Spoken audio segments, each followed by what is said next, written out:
Gold, trusted gold buyers. మీరు తాకట్టు పెట్టిన బంగారాన్ని విడిపించి ఈ రోజు ఉన్న మార్కెట్ ధరకు కొనబడును.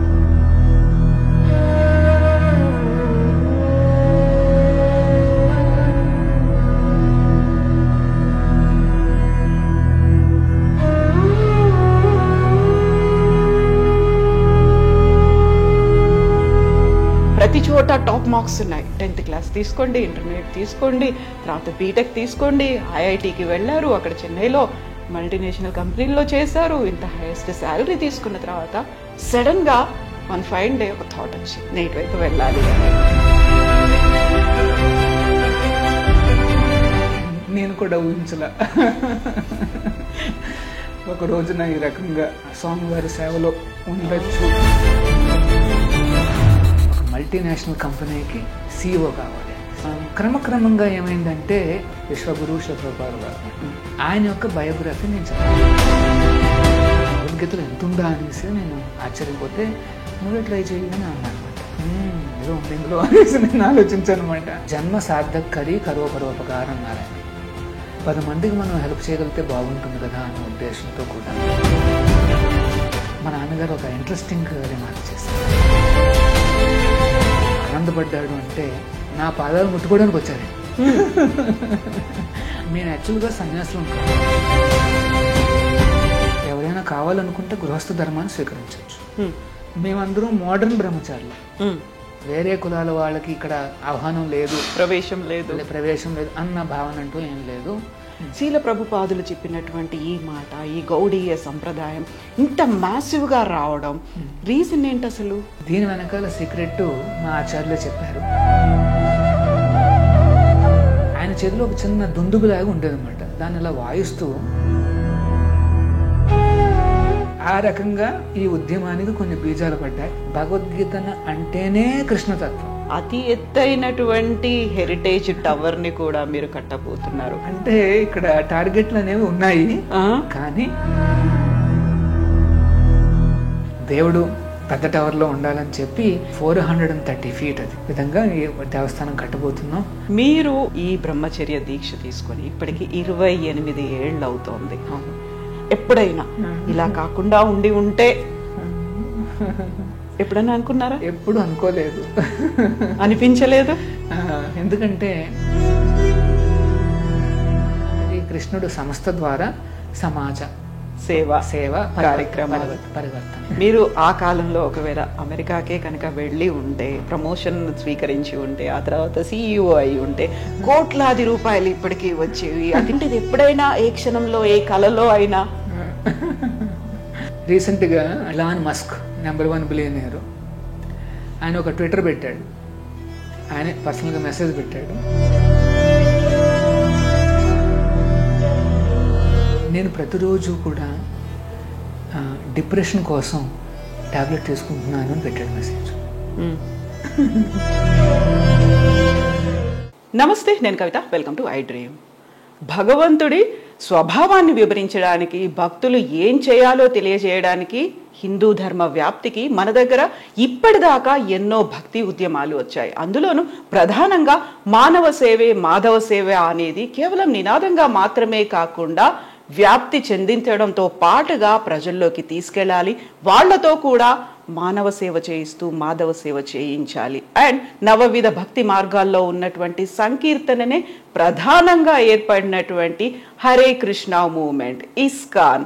ప్రస్తుతం మనమున్నాము బంజారా హిల్స్లో ఉన్నటువంటి గోల్డెన్ టెంపుల్లో. ఇక్కడ గోల్డెన్ టెంపుల్ అధ్యక్షులు, అలాగే అక్షయ పాత్ర ప్రాంతీయ అధ్యక్షులు శ్రీమాన్ సత్య గౌర చంద్రదాస ప్రభుజీ మనతో పాటుగా ఉన్నారు. ప్రభుజీ, హరే కృష్ణ. హరే కృష్ణ. ఎలా ఉన్నారు?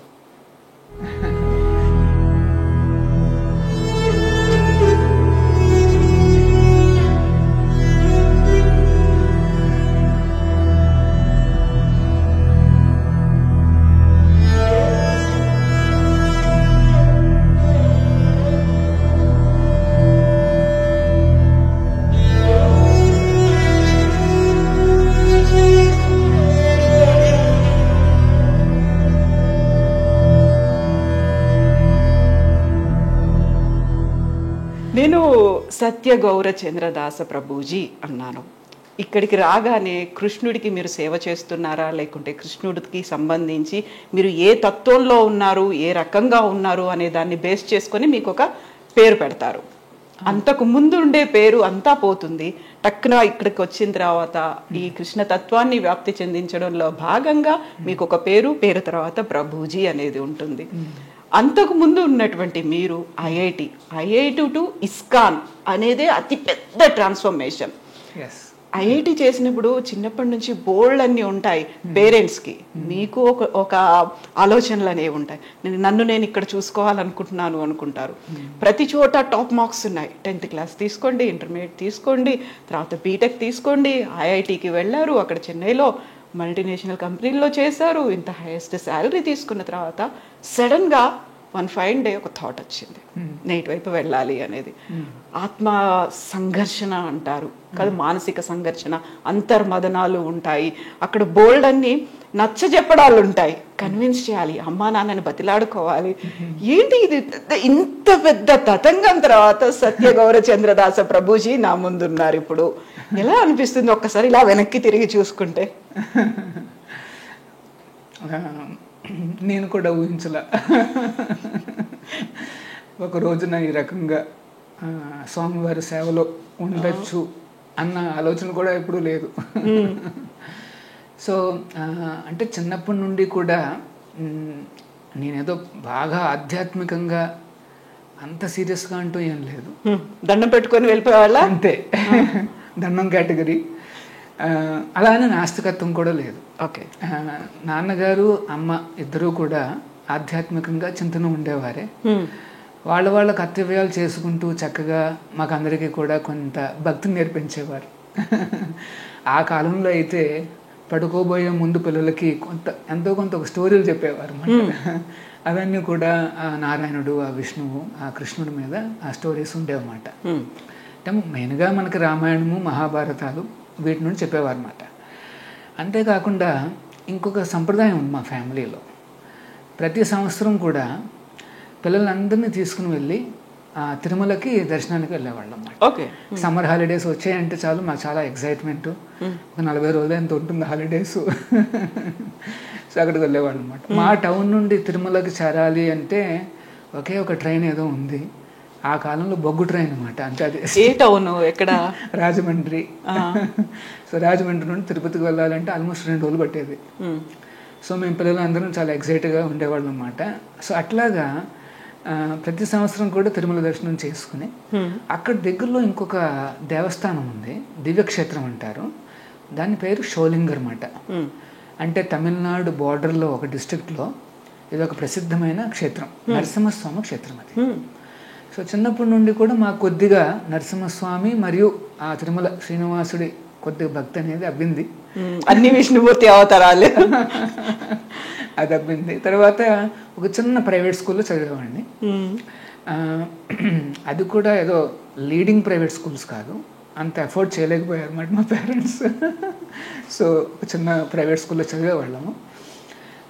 అందరిలాగే నేను కూడా నార్మల్గానే ఎడ్యుకేషన్ అదంతా చేసేవాడిని. ఆ కాలంలో స్పోర్ట్స్ ఉండేవి. మా స్కూల్కి ఒక చక్కటి గ్రౌండ్ ఉంది, స్పోర్ట్స్ ఉండేవి.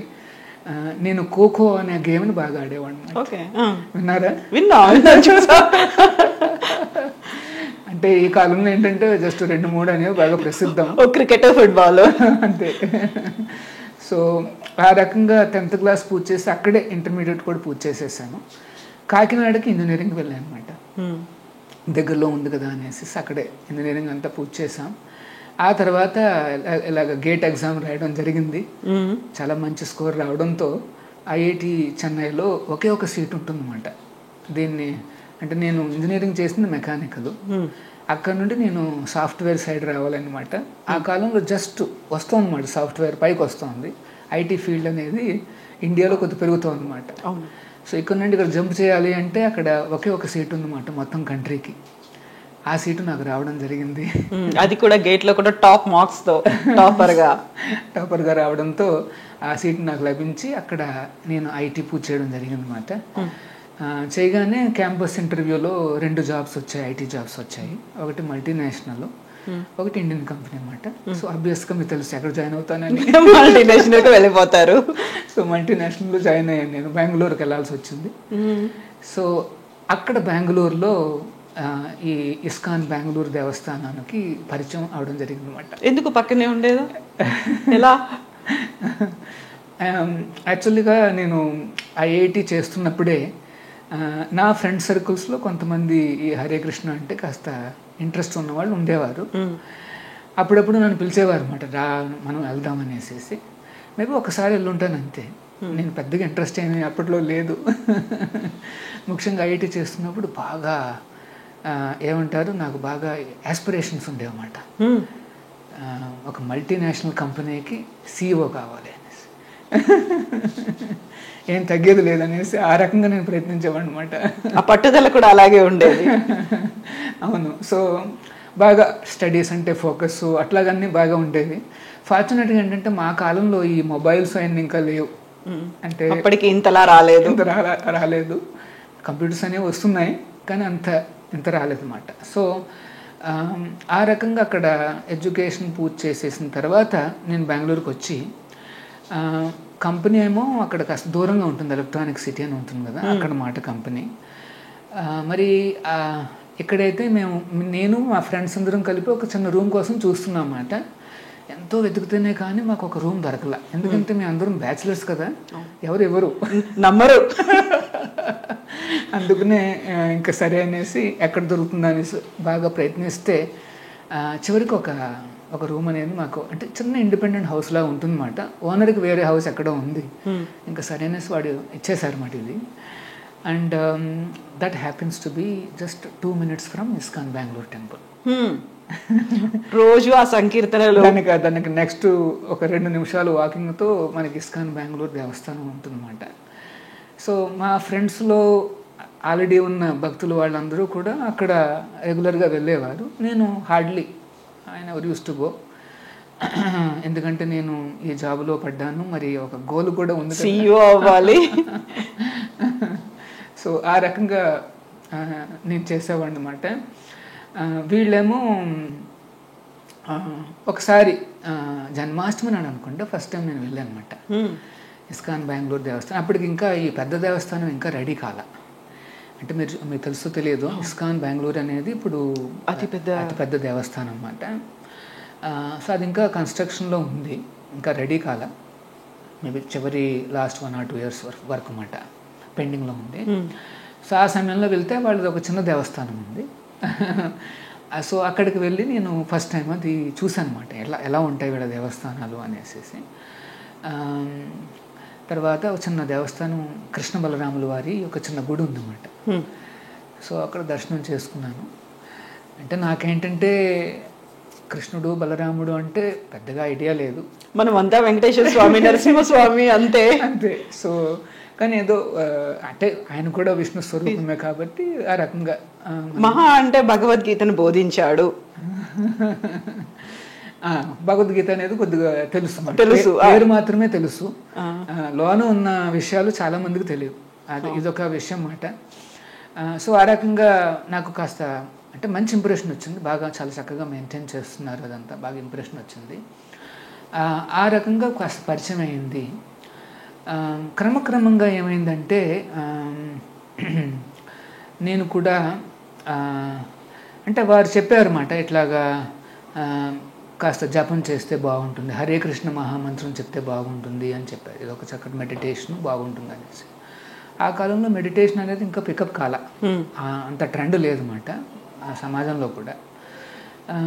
తర్వాత ఒకరోజు నేను ఏం చేశానంటే ఈ హరే కృష్ణ ఉద్యమ సంస్థాపకాచార్యులు His Divine Grace A C Bhaktivedanta Swami Prabhupada వారు, మేము ప్రేమగా ఏమంటాము అంటే శ్రీల ప్రభుపాద వారు అంటాం, విశ్వగురు శ్రీల ప్రభుపాద వారు అంటాం. ఆయన యొక్క బయోగ్రఫీ నేను చదివాను. ఆ చక్కటి స్టోరీలా ఉంటుంది అది. ఆయన 40 రూపాయలు చేతిలో పెట్టుకుని 70 ఏళ్ల వయసులో ఒక సరుకులు మోసే ఓడలో ప్రయాణించి అతిపెద్ద ఒక ఏమంటారు వరల్డ్ వైడ్ ఆర్గనైజేషన్ స్థాపించారన్నమాట. వెరీ క్యాచీ ఎగ్జాంపుల్ అన్నమాట. జస్ట్ 40 రూపాయలు చేతిలో పెట్టుకుని ఒక పెద్ద ఆయన బాగా ఆ వయసులో 70 ఏళ్ళ వయసులో వరల్డ్ వైడ్ ఆర్గనైజేషన్ అనేది స్థాపించారు అంటే సంథింగ్ అనేసి నేను చదివాను అనమాట. ఆ బయోగ్రఫీ చదివాను, నాకు కొద్దిగా ఏదో నచ్చిందన్నమాట. ఎంత డిటర్మినేషన్ ఉంది, ఎంత ఎనర్జీ ఉంది, ఎంత పట్టుదల ఉందనేసి నేను కాస్త ఆశ్చర్యపోయాను అనమాట. అప్పుడు మా ఫ్రెండ్స్ కూడా ఏమన్నారంటే, ప్రభుపాదుల వారు ఇంత స్థానానికి ఎందుకు చేరుకున్నారు, ఇదంతా భగవద్గీత అనుగ్రహము అని చెప్పారు అనమాట. ఓ నిజమా, భగవద్గీతలో ఎంత ఉందా అనేసి నేను ఆశ్చర్యపోతే, నువ్వే ట్రై చేయి అని అన్నారన్నమాట. సరే మరి అయితే నేను భగవద్గీత ఒకసారి చూస్తానని చెప్పి, అంటే నేను ఏది కూడా అంత తేలిగ్గా నమ్మను. అంటే కొద్దిగా కాలేజీకి వచ్చిన తర్వాత భక్తి ఉన్నా సరే కొద్దిగా మనకు క్వశ్చనింగ్ పెరుగుతుంది, రీజన్ లాజిక్ అన్నీ పెరుగుతుంటాయి అన్నమాట.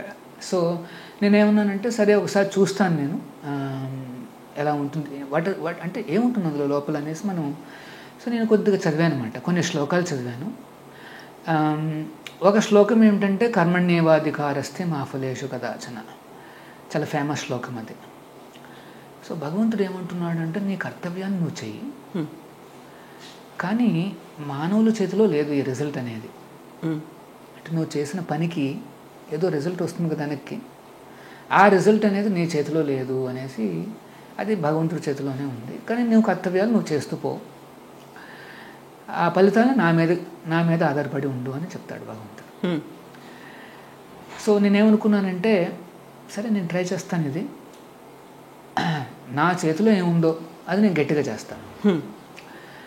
ఫలితాలు ఏమొస్తాయనేసి నేను యాంగ్జైటీకి లోన్ అవ్వాల్సిన అవసరం లేదు, ఎందుకంటే అది దేవుడి చేతిలో ఉంది, అంతా ఆయనే చూసుకుంటారు, అంతా ఆయన చూసుకుంటాడు అన్న భావన నాలో వచ్చిందన్నమాట. ఎందుకంటే దాన్ని ఇంప్లిమెంట్ చేయాలి అంటే నేను కొద్దిగా ఆ శ్లోకంలోకి నేను కూడా ఇన్వాల్వ్ అవ్వాలి, ఆ భావంలోకి నేను లీనం అవ్వాలన్నమాట. సో నేను ఆ రకంగా ప్రయత్నించాను. సరే అంతకుముందు ఏంటి, నేను 8 గంటలకు బయలుదేరిపోయేవాడిని నా అంటే రూమ్ నుండి కంపెనీకి చేరుకుని, మళ్ళీ నేను ఎప్పుడు వెనక్కి వచ్చేవాడిని అంటే 12:30, 1 in the night. అంత కష్టపడేవాడిని అనమాట. 1 o'clock మార్నింగ్, ఎర్లీ మార్నింగ్ 1కి పడుకుంటే మళ్ళీ 7ంటికి అట్లా లేచిపోయి మళ్ళీ 8ంటికల్లా నేను రెడీ అనమాట అట్లా. సో నేను ఇప్పుడు ఈ శ్లోకం చదివిన తర్వాత నాకు అనిపించింది అనమాట, నాకు అర్థం ఏమిటి కంపెనీ చెప్పింది 8 గంటలు అనేసి. సో నేనేమనుకున్నానంటే లెట్ మీ ట్రై. సో నేను ఇప్పుడు నెక్స్ట్ టైం నుండి ఏం చేశానంటే 8 hours మాత్రమే నేను వెళ్ళాను అనమాట. ఓకే 10ంటికల్లా రిపోర్ట్ చేస్తూ 6ంటికి పంచ్ అవుట్ బయటకు వచ్చేసేవాడు అనమాట. ఆశ్చర్యపోయారు, అదేంటి నువ్వు లాస్ట్ లేవాడివి ఇప్పుడు ముందు వెళ్ళిపోతున్నావు అనేసి. లేదు కొద్దిగా మార్పులు వచ్చినాయి నాలో, నేను చెప్తానని చెప్పేసి అలా వెళ్ళిపోయాను అనమాట. సో ఒక 6 నెలలు అయిన తర్వాత కంపెనీ వాళ్ళు they announced list of people, ఎవరైతే అమెరికాకి వెళ్ళాలి అన్న ఒక లిస్ట్ని వాళ్ళు అనౌన్స్ చేశారు. ఎవరు వస్తారా అని అందరూ చాలా యాంగ్జైటీగా సతమతం అయిపోతూ ఉన్నారు. నేను పైన ఉన్నాడు చూసుకుంటాడు, వదిలేశారు ఆయన మీద, ఫలితాలు ఆయన చేతిలో ఉన్నాయనేసి లిస్ట్లో అందరి పేర్లు చదువుతున్నారు. నా పేరు కూడా వచ్చింది. ఏదో ఉంది ఇందులో అనేసి నేను ఆలోచించాను అనమాట. అది అయిన తర్వాత ఒక 3 నెలల తర్వాత మళ్ళీ ప్రమోషన్ లిస్ట్ అనౌన్స్ చేశారు, అందులో కూడా నా పేరు ఉంది. నా కలీగ్స్కి ఉంది, నాది ఉంది. మా కలీగ్స్ ఏమిటి, ఎర్లీ మార్నింగ్ 8 నుండి మిడ్ నైట్ వరకు వాళ్ళు పని చేస్తున్నారు, నేనైతే 10 నుండి 6 పని చేస్తున్నాను. నేను అనుకున్నాను మాట ఎక్కడ తేడా వచ్చింది, ఏంటి ఇందులో ఉన్న రహస్యం అనేసి నేను కాస్త ఇన్వెస్టిగేట్ చేస్తే ఒకటి గమనించింది ఏంటంటే, మా ఫ్రెండ్స్ ఏం చేస్తున్నారు, ప్రతి 5 నిమిషాలకి లైక్ 15 minutes, హాఫ్ అన్ అవర్కి ఒక చిన్న బ్రేక్ తీసుకుంటారు. అలా అవన్నీ కలిపితే 2-3 గంటలు అయిపోతున్నాయి, అవే పోతాయి. మధ్యాహ్నం పూట 45 minute బ్రేక్ అంటే అదొక ఉత్సవం అన్నమాట, ఫెస్టివల్ వాళ్ళందరికీ.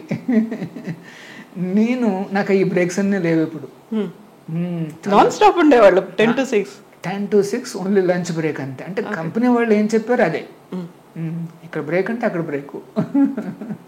సో ఆ రకంగా నేను చేయడంతో నాకేమిందంటే యాక్చువల్గా టైం ఆదా అవ్వడం కాకుండా నా కాన్సన్ట్రేషన్ చాలా బాగా ఉందన్నమాట.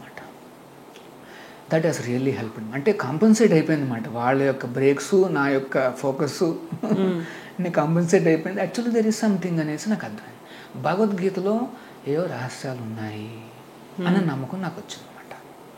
ఇది అంత ప్రాచీనమైన శాస్త్రమే, మోడర్న్ ఏజ్లో కూడా ఒక ఫాస్ట్ పేస్డ్ లైఫ్ మనకు అందరికీ ఉంది. అట్లాంటి జీవనంలో కూడా నాకేదో వర్క్ అయింది అనిపించింది, సంథింగ్ ఉంది అనేసి నాకు కాస్త నమ్మకం వచ్చిందన్నమాట. అక్కడి నుండి కొద్దిగా నేను సీరియస్ అవ్వడం ప్రారంభించాను. ఒక 1 or 2 years నేను ఆ క్లాసులు వినడము, ఈ చదవడము, ఈ ఫిలాసఫీ చదవడము, ఎక్స్పెరిమెంట్ చేయడము, అట్లా చేయడంతో నాకు కాస్త సంపూర్ణంగా నమ్మకం వచ్చిందన్నమాట. నాకేమనిపించిందంటే నేను నేర్చుకున్న ఈ భగవద్గీతను ఒక 10 మందికి నేర్పగలిగితే బాగుంటుంది అనేసి. దానికి ఒక మార్గం ఏం చెప్పారు అంటే, మనం కనుక ఇస్కాన్లో జాయిన్ అయితే, ఈ హరే కృష్ణ మూమెంట్లో కనుక జాయిన్ అయితే, భగవద్గీతను సంపూర్ణంగా అధ్యయనం చేయడం కాకుండా మనం కూడా ఒక 10 మందికి షేర్ చేసుకోవచ్చు, వందలాది మంది ఫ్యామిలీస్కి మనం హెల్ప్ చేయగలుగుతాము అన్న ఒక ఐడియా అనేది కాస్త బలీయంగా నాకు మా గురువుగారులే ఇచ్చారన్నమాట. ప్రభుపాదుల వారి యొక్క కృప. ఆయన ఏమన్నారు అంటే, పరోపకారార్థం బతికితే బాగుంటుంది. చైతన్య మహాప్రభుల వారి సంప్రదాయం మాది. వారిచ్చిన ఆదేశం ఏమిటంటే, జన్మ సార్థకరి కరో పరోపకారం అన్నారు ఆయన. ఇది అంటే బెంగాలీ లాంగ్వేజ్. చైతన్య మహాప్రభుల వారు బెంగాల్లో అవతరించారన్నమాట. ఆయనే ప్రారంభించారు ఈ సంకీర్తనోద్యమాన్ని. ఆయన అన్నది ఏంటి, జన్మ సార్థకరి అంటే మన జన్మను మనం సార్థకం చేసుకుంటూ కరో పరోపకారాన్ని చేయండి అనేసి. నాకు నచ్చింది ఇది. 10 మందికి మనం హెల్ప్ చేయగలిగితే బాగుంటుంది కదా అన్న ఉద్దేశంతో కూడా జన్మ సార్థకం అంటే నేను నేర్చుకోకుండా 10 మందికి చెప్పడంలో అర్థం లేదు. ఇప్పుడు ఉదాహరణకి నేను నా చేతిలో ఒక విస్కీ గ్లాస్ పెట్టుకుని మీరు విస్కీ తాగకూడదు అని చెప్పాను అనుకోండి, ఎవడు నా మాట వినడు. ఎందుకంటే నేనే దాన్ని పాటించలేకపోతున్నాను. ఎవరు పాటిస్తారు, ఎవరు పాటించరు. అలాగే సో మహాప్రభులు వారు ఏమన్నారంటే, ఫస్ట్ నీ జన్మను నువ్వు సార్థకం చేసుకో. భగవద్గీత, భాగవతాలు, ఎన్నో ఏన్షియంట్ థాట్స్ ఆర్ అవైలబుల్. మన కల్చర్లో ఏంటంటే చాలా ఏన్షియంట్ థాట్స్ ఆర్ అవైలబుల్ అన్నమాట. సో దాన్ని కనుక నేను కాస్త ఎంబైబ్ చేసుకోగలిగితే, నాలో నేను అంటే నేర్చుకోగలిగితే, ఒక 10 మందికి అది ఇవ్వగలిగితే, వాళ్ళల్లో ఏమైనా మార్పులు వస్తే that is the biggest help అనేసి కొద్దిగా బలీయంగా ప్రభుపాదుల వారి పుస్తకాలు చదువుతున్నప్పుడు నాకు ఐడియా వచ్చిందన్నమాట. సో దెన్ నెక్స్ట్ స్టెప్ తీసుకోవాల్సి వచ్చిందన్నమాట. అదేంటంటే నిజంగా ఇవన్నీ వదిలిపెట్టి, ఎందుకంటే అమెరికాకి ఇంకొక 6 నెలల్లో వెళ్ళాలి, అక్కడికి వెళ్ళాలి. ఆల్రెడీ నేను అనేసుకున్నాను మనసులో, ఆల్రెడీ ప్లాన్స్ వచ్చేసినాయి. ఏమిటి, ఇంక అక్కడికి వెళ్తే మళ్ళీ రాకూడదు, అక్కడ నుండి అక్కడికే మల్టీనేషనల్ కంపెనీకి ఒక CEO అవ్వాలి, అక్కడే సెటిల్ అవ్వాలి, ఒక ప్లాన్ రెడీ అయిపోయింది అన్నమాట మైండ్లో. సో బట్ ఈ లోపల గురువు గారి యొక్క కాల్ వచ్చిందన్నమాట. ఆచార్యులు వారి యొక్క ఇన్స్పిరేషన్ ఆయన పుస్తకాల ద్వారానే. ఇదేంటంటే చాలా అద్భుతం అన్నమాట ఇవన్నీ. ఆ గురువులు ముఖ్యంగా ప్రభుపాదుల వారి పుస్తకాల్లో ఆయనే నేను స్వయంగా ఉంటానని చెప్పారన్నమాట. ఆ ఇన్స్పిరేషన్ ఎంత గాఢంగా ఉంది అంటే, మేబీ ఈ ఒక్క లైఫ్లో అయినా ట్రై. భగవద్గీత ఏం చెప్తుందంటే, లైఫ్ తర్వాత లైఫ్ ఇంకా ఉంటాయి, చాలా ఛాన్సెస్ ఇస్తాడు భగవంతుడు. ఉంటాయి కాకుంటే మానవ రూపం అనేది ఉండదు అనేది కూడా ఉంది కదా. ఉంది గ్యారంటీ లేదని కూడా ఉంది. కానీ నెక్స్ట్ లైఫ్ అనేది ఉంది. అంటే మనం ఎన్నో లైఫ్లు దాటి వచ్చామే, ఈ ఒక్క లైఫ్లో అట్లీస్ట్ వై నాట్ అనేసి ఒక భావన వచ్చిందన్నమాట. అప్పుడు అంతర్మదనం మొదలైంది. నాలో ఒక భాగము అమెరికా ఆ గోలు అదంతా, ఇంకొక భాగము ఇటువైపు అన్నమాట.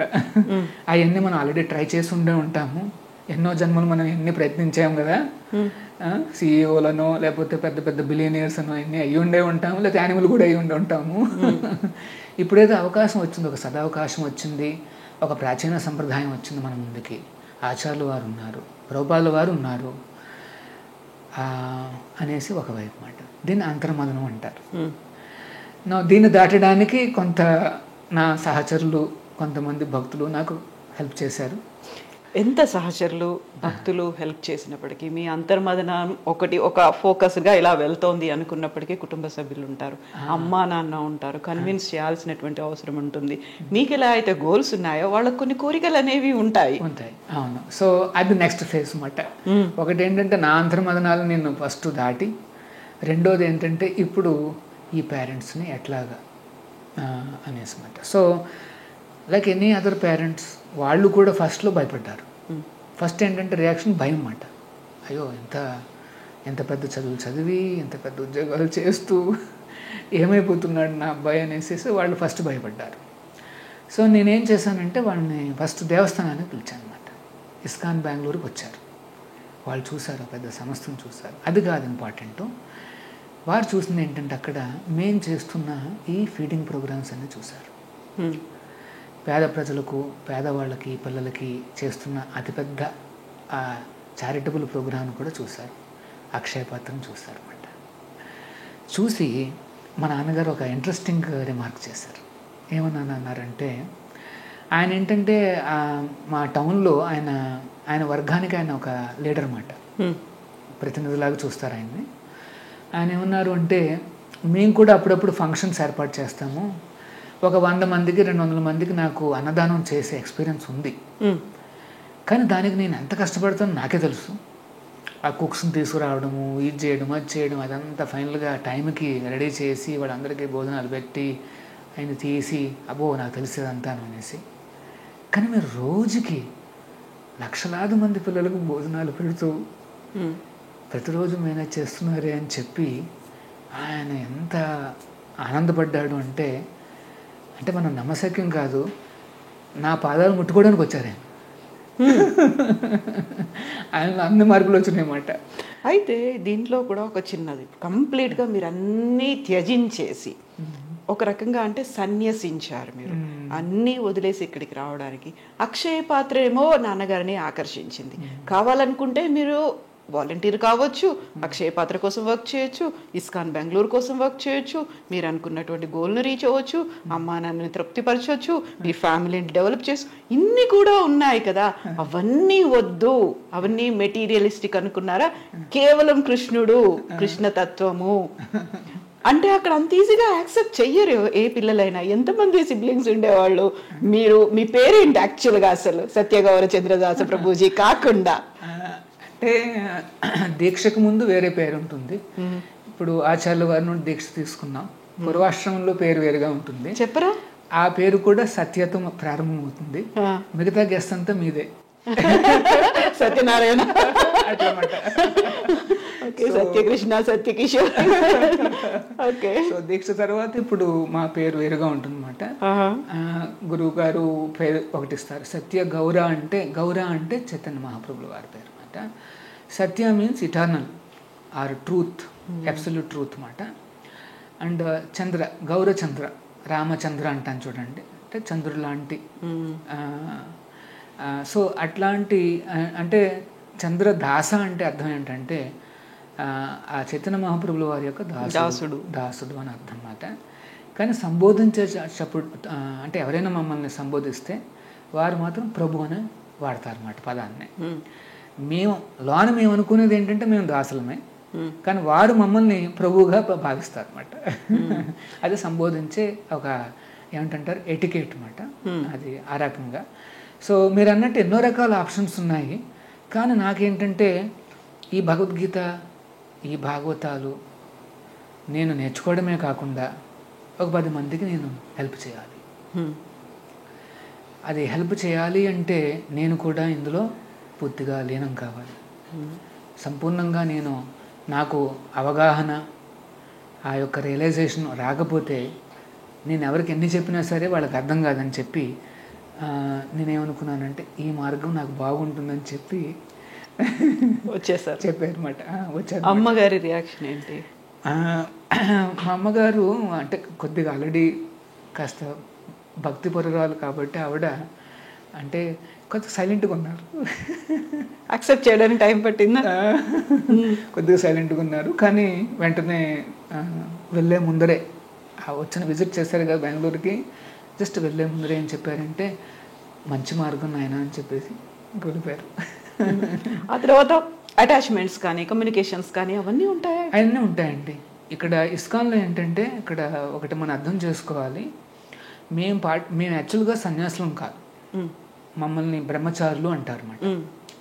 5 ఏళ్ల పాటు బ్రహ్మచార్యం పాటించిన తర్వాత ఎవరైనా కావాలనుకుంటే గృహస్థ ధర్మాన్ని స్వీకరించవచ్చు. గృహస్థ ధర్మం తర్వాత వానప్రస్థము, ఆ తర్వాత సన్యాసం కూడా స్వీకరించవచ్చు. అదొక మార్గం సన్యాసానికి. కొంతమంది బ్రహ్మచర్యాన్ని పాటిస్తూ ఇంకా గృహస్థ ధర్మానికి వెళ్లకుండా అలాగే కొనసాగి వాళ్ళు కూడా సన్యాసం తీసుకోవచ్చు అన్నమాట. ఆ రకంగా దీన్ని వర్ణాశ్రమము అంటారు అన్నమాట. 4 ఆశ్రమాలు ఇవన్నీ. కానీ ఏ ఆశ్రమం వాళ్ళైనా సరే మేము పాటించాల్సిన నియమ నిబంధనలు అన్నీ కూడా ప్రభుపాదుల వారు, శిల ప్రభుపాదుల వారు మాకు ఇచ్చారన్నమాట. ఆ గురువులు ఇచ్చిన ఆదేశమే మాకు అందరికీ కూడా ఒక ట్రెడిషను, ఒక సంప్రదాయము అన్నీ కూడా. సో ఆ రకంగా అంటే మమ్మల్ని బ్రహ్మచారులు అంటారు. తర్వాత మేమందరం మోడర్న్ బ్రహ్మచారులు. వైదిక బ్రహ్మచర్యం అంటే అది 5 ఏళ్ల నుండి ప్రారంభమవుతుంది.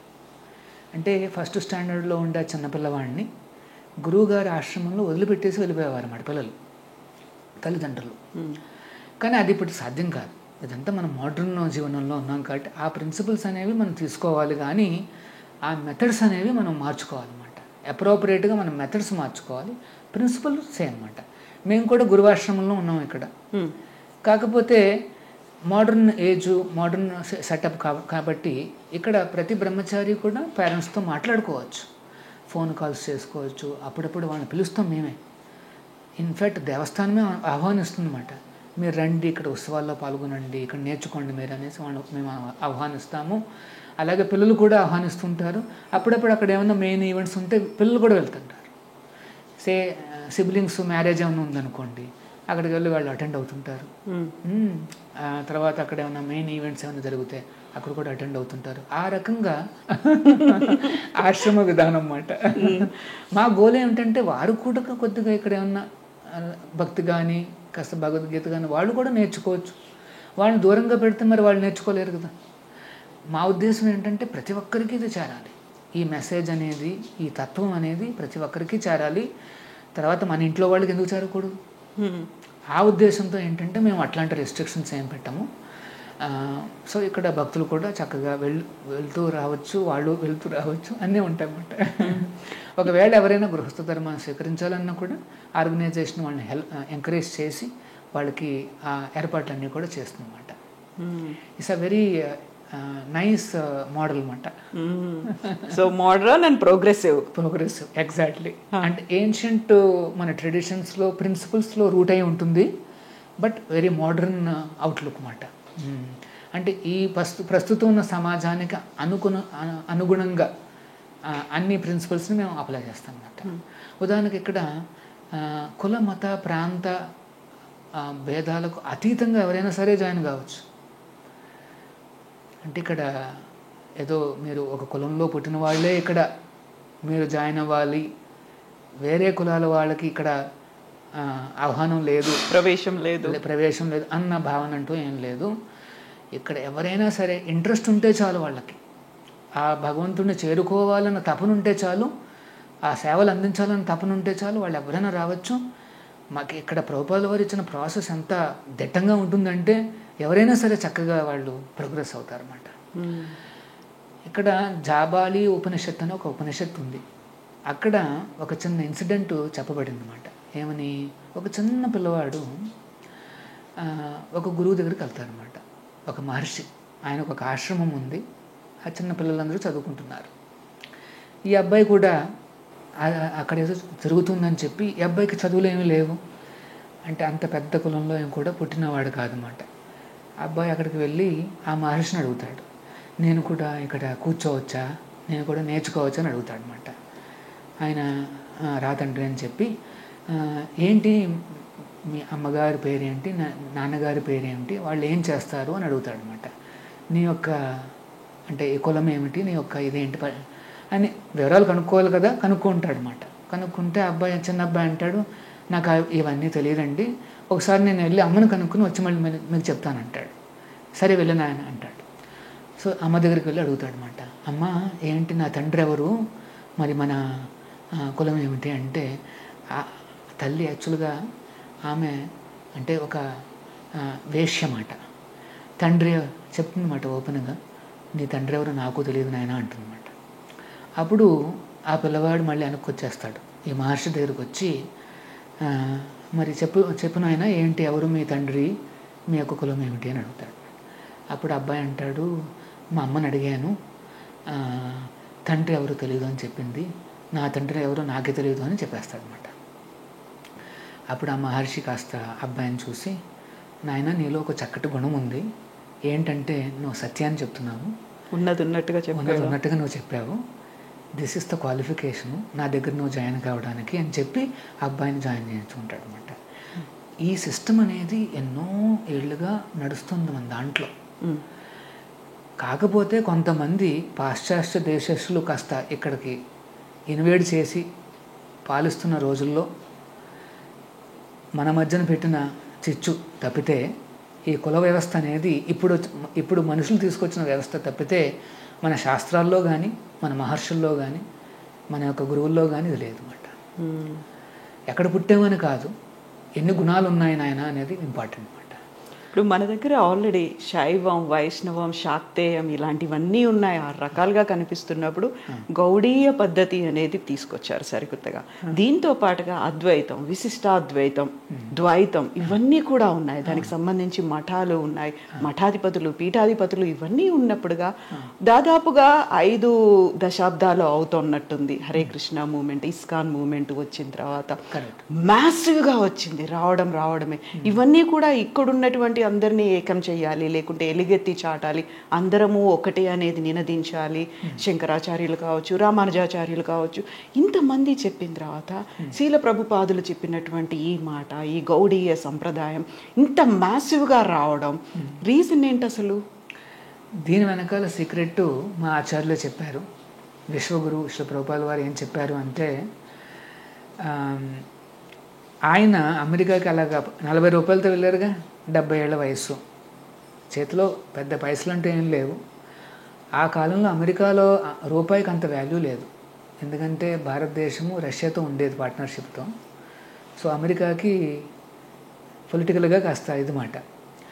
సో ప్రభుపాదుల వారు ఏం చేసేవారంటే, దగ్గరలో ఒక పార్క్ ఉండేది, టాంకిన్ స్క్వేర్ పార్క్ అని ఒక పార్క్ ఉండేది అన్నమాట. అక్కడికి వెళ్ళి కూర్చుని ఆయన చేతిలో ఒక చిన్న దుందుగులాగా ఉండేదన్నమాట. దాన్ని అలా వాయిస్తూ ఆయన హరినామ సంకీర్తన చేసేవారు అన్నమాట. ఈ హరే కృష్ణ మహామంత్రాన్ని కీర్తనగా పాడేవారు అన్నమాట. హరే కృష్ణ కృష్ణ కృష్ణ హరే హరే, హరే రామ రామ రామ హరే అనేసి కాస్త గట్టి వాయిస్తూ ఆ కృష్ణుణ్ణి పిలుస్తూ, ఆ కృష్ణుణ్ణి కొలుస్తూ ఆయన ఆ హరినామ కీర్తన చేయడం ప్రారంభించారు. ఆ పార్కుకు వచ్చే ఈ అమెరికన్స్ కపుల్స్ ఉంటారు కదా, లేకపోతే బాయ్ అండ్ గర్ల్, ఆ కాలంలో మ్యారేజెస్ అంత అంటే కొద్దిగా తగినాయి, ఫ్రెజైల్గా కూడా ఉండేది. సో వారందరూ కూడా ఏంటి ఎక్కడి నుంచి సౌండ్ వస్తుందని చెప్పి స్వామీజీ చేస్తున్న ఆ కీర్తన చేస్తున్న ప్రదేశానికి వచ్చి గుమిగూడారన్నమాట. పెద్దగా గుమిగూడి అలా చూస్తున్నారన్నమాట. ఈయనేమో కాస్త తేజస్సుతో సన్యాసి రూపము, తర్వాత ఎంతో ఇంటెన్సిటీతో ఆయన ఆచార్యులు వారు చేస్తున్నారన్నమాట. సో ఆ కీర్తన వాళ్ళు కూడా వింటున్నారు, వాళ్ళు తెలియదు అన్నమాట వాళ్ళు వింటున్నారని కూడా, జస్ట్ వాళ్ళు చూస్తున్నారు, ఏంటవుతుందా అని చూస్తున్నారు అన్నమాట. అప్పటికే స్వామీజీకి కాస్త ఆకర్షితులై ఒకళ్ళిద్దరు ఎవరో ఉన్నారు, కొంతమంది విజిటర్స్ అంతే, వాళ్ళు కూడా వచ్చున్నారు అక్కడికి. వాళ్ళు స్వామీజీ ఇట్లా కీర్తన చేస్తుంటే వాళ్ళు కొద్దిగా నించుని కాస్తలాగా నృత్యం చేయడం మొదలు పెట్టారు. ఇదేదో బాగుంది అనేసి అందరూ కొద్దిగా జాయిన్ అయ్యారన్నమాట. ఆ రకంగా ఈ ఉద్యమానికి కొన్ని బీజాలు పడ్డాయి. సో ప్రభుపాదుల వారి తర్వాత చివరిలో ఏం చెప్తారు అంటే, ఎంత భారీగా ఇది డెవలప్ కావడానికి ఆ సీక్రెట్ ఏంటంటే ఆ శ్రీహరి నామము. ఈ నామాన్ని నేను చెప్పాను, ఆ నామానికి ఆకర్షితులయ్యే వీరందరూ వచ్చారు అని చెప్పేవారు అన్నమాట ప్రభుపాదుల వారు. మరి సరికొత్తగా ఇంకా గౌడీయ సంప్రదాయాన్ని తీసుకురావడం, అది కూడా కోల్కతా వేదికగా జరిగినటువంటి, మనకి అంతగా సంబంధం లేని, టచ్ లేని ఒక భాష అంతగా విస్తృతం కావడం, ది సేమ్ టైం ఇప్పుడు మనకు చూస్తే అమెరికా కేంద్రంగా ఒక ఇస్కాన్ ఉంటుంది, కోల్కతా కేంద్రంగా, బెంగళూరు కేంద్రంగా, ముంబై కేంద్రంగా, హైదరాబాద్ కేంద్రంగా డిఫరెంట్ కేంద్రాలు అనేవి ఉంటాయి. ఏదైనా మఠం ఉంది అనుకుంటే ఆ మఠం నుంచి ఏర్పడినటువంటి దేవాలయాలు ఉంటాయి, ఆ మఠం నుంచే పూజారులు కావచ్చు, ఒక సంప్రదాయం అనేది తరతరాలుగా వస్తుంది. కాకుంటే ఇందులో మాత్రం అది కాదు కదా, నామం కూడా డిఫరెంట్గా ఉంటుంది. మనం తిరునామం అంటాము వైష్ణవ సంప్రదాయంలో పెట్టుకునేది, ఇవన్నీ ఎంటైర్లీ డిఫరెంట్ ఉంటాయి. బట్ ఒక్కటే ఒక థింగ్ ఏంటంటే హరినామం అక్కడ వినిపిస్తూ ఉంటుంది. ఎందుకు ఇంత మొత్తం సంప్రదాయం అంతా మార్చేయడం అని కాదు, కాకపోతే విభిన్నంగా ఉండడం. యాక్చువల్గా వైష్ణవ మనం శాస్త్రాలు చూస్తే, పద్మపురాణాన్ని చూస్తే 4 సంప్రదాయాలు ఉన్నాయన్నమాట. విశేషంగా 4 సంప్రదాయాలు అనేవి భగవంతుడే స్వయంగా ప్రారంభించిన సంప్రదాయాలు. ఒక సంప్రదాయాన్ని అమ్మవారే ప్రారంభించారు, లక్ష్మీదేవి. దాన్ని శ్రీ సంప్రదాయం అంటారు. రామానుజాచార్యులు వారు వచ్చారు అందులో. ఇంకొక సంప్రదాయం ఏమిటంటే బ్రహ్మదేవుడి నుండి ప్రారంభమైంది అది. దాన్ని బ్రహ్మ మధ్వ సంప్రదాయం అంటారు. మధ్వాచార్యులు వచ్చారు అందులో. ఇంకొక సంప్రదాయాన్ని కుమార సంప్రదాయం అంటారు. 4 కుమారులు అంటే బ్రహ్మదేవుడి యొక్క మానసపుత్రులు. ఆ 4 కుమారులు ప్రారంభించిన ఇంకొక సంప్రదాయం ఉంది. అందులో నింబార్కాచార్యులు వచ్చారు. తర్వాత ఇంకొక సంప్రదాయం 4వ సంప్రదాయం వచ్చింది. దాన్ని సాక్షాత్తు ఆ పరమశివుడే ప్రారంభించిన వైష్ణవ సంప్రదాయం అది. అందులో ఇంకో చాలా గొప్ప ఆచార్యులు అందరూ కూడా వచ్చారన్నమాట. ఇప్పుడు ఈ హరే కృష్ణ మూమెంటు లేకపోతే ఇస్కాన్ అనేది మాది ఈ మధ్వ సంప్రదాయంలోకి వస్తుందన్నమాట. సో ఈ 4 వైష్ణవ సంప్రదాయాలు కూడా బోనఫైడ్ సంప్రదాయాలు అన్నీ కూడా. అంటే ఎవరైనా ఆ సంప్రదాయాల్లోకి మనం వెళ్తే ఆ నారాయణుడు, ఆ శ్రీకృష్ణుడు, ఆ విష్ణువు గురించి తెలుసుకోవచ్చు, ఆయన చేరుకోవచ్చు. సో ఈ మధ్వ సంప్రదాయం అనేది చాలా ప్రాచీనమైన సంప్రదాయం. బ్రహ్మదేవుడు అంటే ఇంకా సృష్టి ఆది నుండి ప్రారంభమైన సంప్రదాయం ఇది. సో అంత ప్రాచీనమైన సంప్రదాయంలో ఇస్కాన్ అనేది వచ్చిందన్నమాట. యాక్చువల్గా మధ్వ సంప్రదాయంలో చెందిన ఒక సెయింట్లీ పర్సన్, ఒక ఆచార్యులు, వారి పేరు ఏంటంటే లక్ష్మీపతి తీర్థరు. ఆయన తర్వాత వచ్చిన ఇంకొక ఆచార్యులు వారి పేరు ఏంటంటే మాధవేంద్రపురి. ఆ మాధవేంద్రపురి ఈ భారతదేశాన్ని పర్యటిస్తూ ప్రచారం చేస్తుంటారు. ఆయన బెంగాల్కి వెళ్ళడం జరుగుతుందన్నమాట. ఆ రకంగా ఆయన వెళ్ళినప్పుడు అక్కడ ఈశ్వరపురి అనే ఒక్క భక్తుడికి ఆయన దీక్షణ ఇవ్వడం జరుగుతుంది. ఆ ఈశ్వరపురికి శిష్యుడిగా అవతరించారు చైతన్య మహాప్రభుల వారు. ఆ మహాప్రభుల వారు వ్యాపించిన ఈ సంకీర్తనోద్యమాన్ని గౌడ సంప్రదాయం అంటారన్నమాట. అంటే బ్రహ్మ మధ్వ గౌడీయ సంప్రదాయం. మధ్వ సంప్రదాయం కూడా నడుస్తుంది ఆల్రెడీ. అక్కడ ఉడిపి సైడు అష్టమఠాలు ఉంటాయి. మధ్వాచార్యులు స్థాపించిన అష్టమఠాలు ఉన్నాయి. ఆ ఉడిపి చిన్న కృష్ణుని వాళ్ళు పూజిస్తారు, ఆరాధిస్తారు అన్నమాట. సో మధ్వ సంప్రదాయం నుండి ఎన్నో బ్రాంచెస్ వచ్చాయి. ఒక పెద్ద బ్రాంచ్ ఏంటంటే ఈ గౌడీయ బ్రాంచ్ అన్నమాట. చైతన్య మహాప్రభులు వారు స్థాపించారు ఈ బ్రాంచ్ని. సో ఆ బ్రాంచ్లో కూడా ఈ గౌడీయ తత్వాన్ని ప్రచారం చేస్తూ చాలామంది వచ్చారు. అందులో ఒక ప్రామినెంట్ ఆచార్యులు వారు ఎవరు అంటే విశ్వగురువులు ప్రభుపాదుల వారు అన్నమాట. ప్రభుపాదుల వారు ఆయన ప్రారంభించిన ఈ సంస్థే ఈ హరే కృష్ణ మూమెంటు లేకపోతే ఇస్కాను. దీని యొక్క విశేషం ఏమిటంటే ప్రభుపాదుల వారు కొద్దిగా అనాదిగా వస్తున్న ఒక ట్రెడిషన్ ఆయన బ్రేక్ చేసి పాశ్చాత్య దేశాలకు వెళ్ళారన్నమాట. ఏమిటి ఆ ట్రెడిషను? సన్యాసులు ఎవరూ కూడా సముద్రాలు దాటకూడదు అనేసి. కానీ ఆయన గురువులు ఏమన్నారు అంటే ప్రచారార్థం, ఈ సనాతన ధర్మాన్ని ప్రచారం చేయడం కోసమని నువ్వు ఏమంటారు ఆ ట్రెడిషన్ను నువ్వు బ్రేక్ చేసి నువ్వు పాశ్చాత్య దేశాలకు వెళ్ళి అక్కడ మన ఈ భగవద్గీత భాగవత ధర్మాలను ప్రచారం చేయమని చెప్తారన్నమాట. సో గురువుగారి ఆదేశాల ప్రకారం ప్రభుపాదుల వారు ఇంకా ఆ ట్రెడిషన్ పక్కన పెట్టి ఆయన వెళ్ళడం జరుగుతుందన్నమాట. ఎందుకంటే పాశ్చాత్య దేశాలలో ఎవరు కూడా ఎదురు చూడట్ల, ఇట్లా ఎవరో వస్తారు వాళ్ళ దగ్గర నుండి వినాలి అనేసి ఎవరో ఏం చూడట్ల. వాళ్ళందరూ వాళ్ళ యొక్క భౌతిక సుఖాల్లో ఆనందంగా ఉన్నారు. వాళ్ళు చాలా డెవలప్డ్ కంట్రీస్, ఎవరు కూడా ఏదో ఇలాగ ప్రాచీన సంప్రదాయాల కోసం ఎవరు చూడట్లేదు. ప్రభుపాదుల వారు అక్కడ దిగ్గానే ఎవరు కూడా అనేసి వేలాది మంది వచ్చి వినే అది కూడా ఏం లేదు, ఫాలోయింగ్ పెరగలేదు ఇమ్మీడియట్గా, అదేం లేదన్నమాట. ఎవరో వచ్చారు అనేసి కాస్త వింతగా ఉన్నారని కూడా గమనించలేదు. ఎందుకంటే న్యూయార్క్లో అందరూ వింతగానే ఉంటారు. వాళ్ళకి ఒక్కొక్కరికి ఒక్కొక్క రకమైన డ్రెస్ కోడ్ ఉంటుంది. ఈయన కూడా ఎవరో ఇంకొక డ్రెస్ కోడ్ అనేసి ఇంకా అంతే. అట్లాగా జనాల్లోకి వెళ్ళి ఆయన అంత భారీ మార్పుని తీసుకొచ్చారు అంటే అదేదో అసాధారణమైన శక్తి మాట. అందుకనే చైతన్య చరితామృతం ఏం చెప్తుందంటే, కృష్ణ శక్తి వినా నాహే తార ప్రవర్తన. ఈ ప్రచారం చేయాలి అంటే భాగవత ధర్మాన్ని ఆ కృష్ణశక్తి లేకపోతే సాధ్యం కాదు. అది ప్రభుపాదుల వారు చూపించారన్నమాట. ఆయనలో ఆ శక్తి ఉంది, ఆ కృష్ణశక్తి. అందుకనే ఆయన పాశ్చాత్య దేశాలకు వెళ్ళి 10,000 మంది శిష్యులను తయారు చేశారు. వారందరూ మోస్ట్లీ పాశ్చాత్య దేశస్తులే. అందులో అందరూ కూడా చాలామంది ఉన్నారు, చాలా రకాల వర్గాలు ఉన్నారు.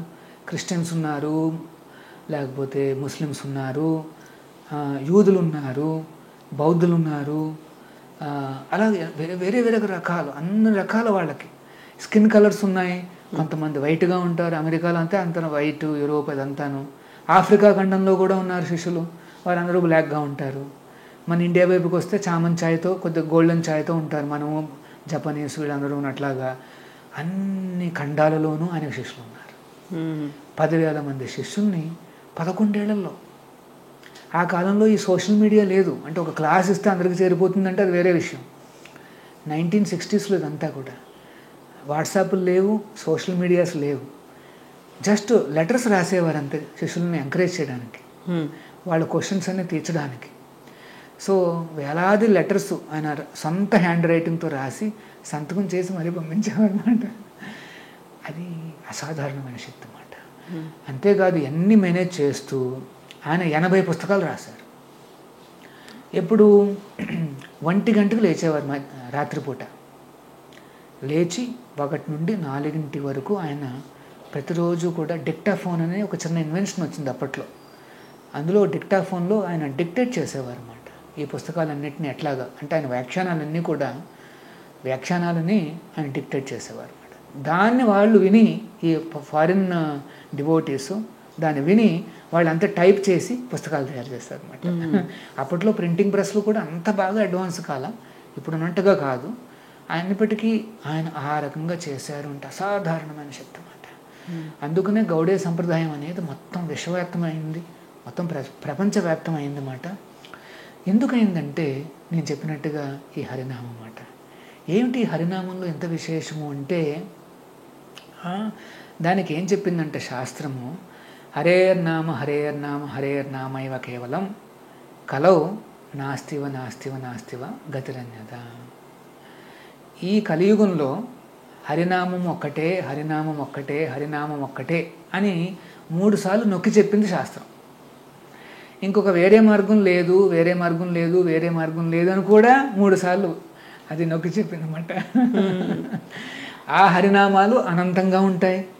కృష్ణ, రామ, నరసింహ, శ్రీనివాస, వామన, మధుసూదన, త్రివిక్రమ, ఎన్నో నామాలు ఉన్నాయి స్వామికి. మరి ఈ నామాలన్నిటిలో కూడా అవన్నీ కూడా అనంతము, అన్నీ కూడా ఈక్వల్లీ పోటెంట్, ఈక్వల్గా పవర్ఫుల్ అన్నమాట. ఏ నామాన్ని చెప్పినా సరే ఈక్వల్గా పవర్ఫుల్ అది. అయినప్పటికీ కూడా ఒక స్పెసిఫిక్ మంత్రాన్ని ఆచార్యుల వారు ఇచ్చారు. అదేంటి మంత్రము? ఉపనిషత్తుల్లో తీసుకున్న మంత్రం అది. అంటే వేదాలు, ఉపనిషత్తులు అంటే వేదాలు అన్నమాట. వేదాల నుండి, అథర్వ వేదం నుండి, ఈ కలిసంతరణ ఉపనిషత్తు నుండి తీసుకున్న మంత్రం ఇది. ఏమిటా మంత్రం అంటే, హరే కృష్ణ హరే కృష్ణ కృష్ణ కృష్ణ హరే హరే, హరే రామ రామ రామ హరే హరే. మహామంత్రం ఇది మహామంత్రం. ఏం చెప్పిందంటే ఆ కలిసంతరణ ఉపనిషత్తు, ఇది షోడశక నామ్నాం కలికల్మష నాశనం. ఎవరైతే ఈ 16 పదాలు చెప్తారో కలికల్మష నాశనం, కలియుగంలో వచ్చే కల్మషాలన్నింటినీ నశింపచేస్తుంది అంటుందన్నమాట ఈ కలిసంతరణ ఉపనిషత్తు. కలి అంటే కలి సంతరణ ఉపనిషత్తు అంటే ఈ కలియుగానికి సంబంధించిన ఉపనిషత్తు మాట అది. అయితే ఇప్పుడు మనకు గీతాసారం, భగవద్గీత, దాన్ని బోధించేవాళ్ళు, దాన్ని వ్యాప్తి చెందించేవాళ్ళు మనకు ప్రతి చోట కనిపిస్తూ ఉంటారు. ప్రతి గ్రామంలో కూడా వినిపించేవాళ్ళు చిన్నప్పుడు ఇవన్నీ ఉండేది. ప్రతి దేవాలయంలోనూ ఉంటుంది. ప్రచారకర్తలు ఉన్నారు, ప్రవచనకారులు ఉన్నారు. ఇవన్నీ ఉన్నప్పటికీ కూడా గీతా సారాన్ని కాకుండా కృష్ణ తత్వాన్ని ఈ తీసుకెళ్ళడం ఏంటి, యాక్చువల్గా కృష్ణుడు ఏంటి, ఆయన తత్వం ఏంటి, ఆయన స్వభావం ఏంటి, దాని నుంచి మనం నేర్చుకోవాల్సిందేంటి, ఎట్ ద సేమ్ టైం మళ్ళీ మీరు భగవద్గీతను కూడా హైలైట్ చేస్తున్నారు. యాక్చువల్గా ఇస్కాన్ నామ సంకీర్తన అంటున్నాము, మళ్ళీ భగవద్గీతను కూడా చదవాలా, కృష్ణ తత్వాన్ని కూడా నేర్చుకోవాలా, కృష్ణుని అనుసరించాలా, కాంప్లికేషన్స్ ఉన్నాయి అనిపిస్తోందా? సింపుల్గా మహామంత్రం అన్నారు, చదివితే అయిపోతుంది కదా, సరిపోదా అది?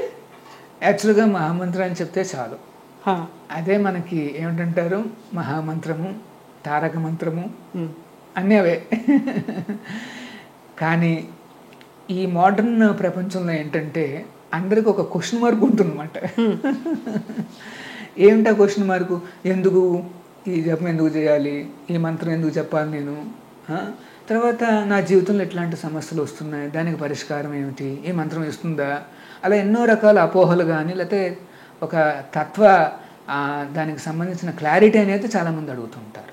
అంతేకాదు చాలా రకాలుగా వింటుంటారు కూడా. ఇప్పుడు ఏంటంటే సోషల్ మీడియా మనం ఏదైనా వినొచ్చు. సో వీటన్నిటికీ కూడా కొన్ని క్వశ్చన్స్ వస్తాయి, వాటికి ఆన్సర్స్ కావాలి.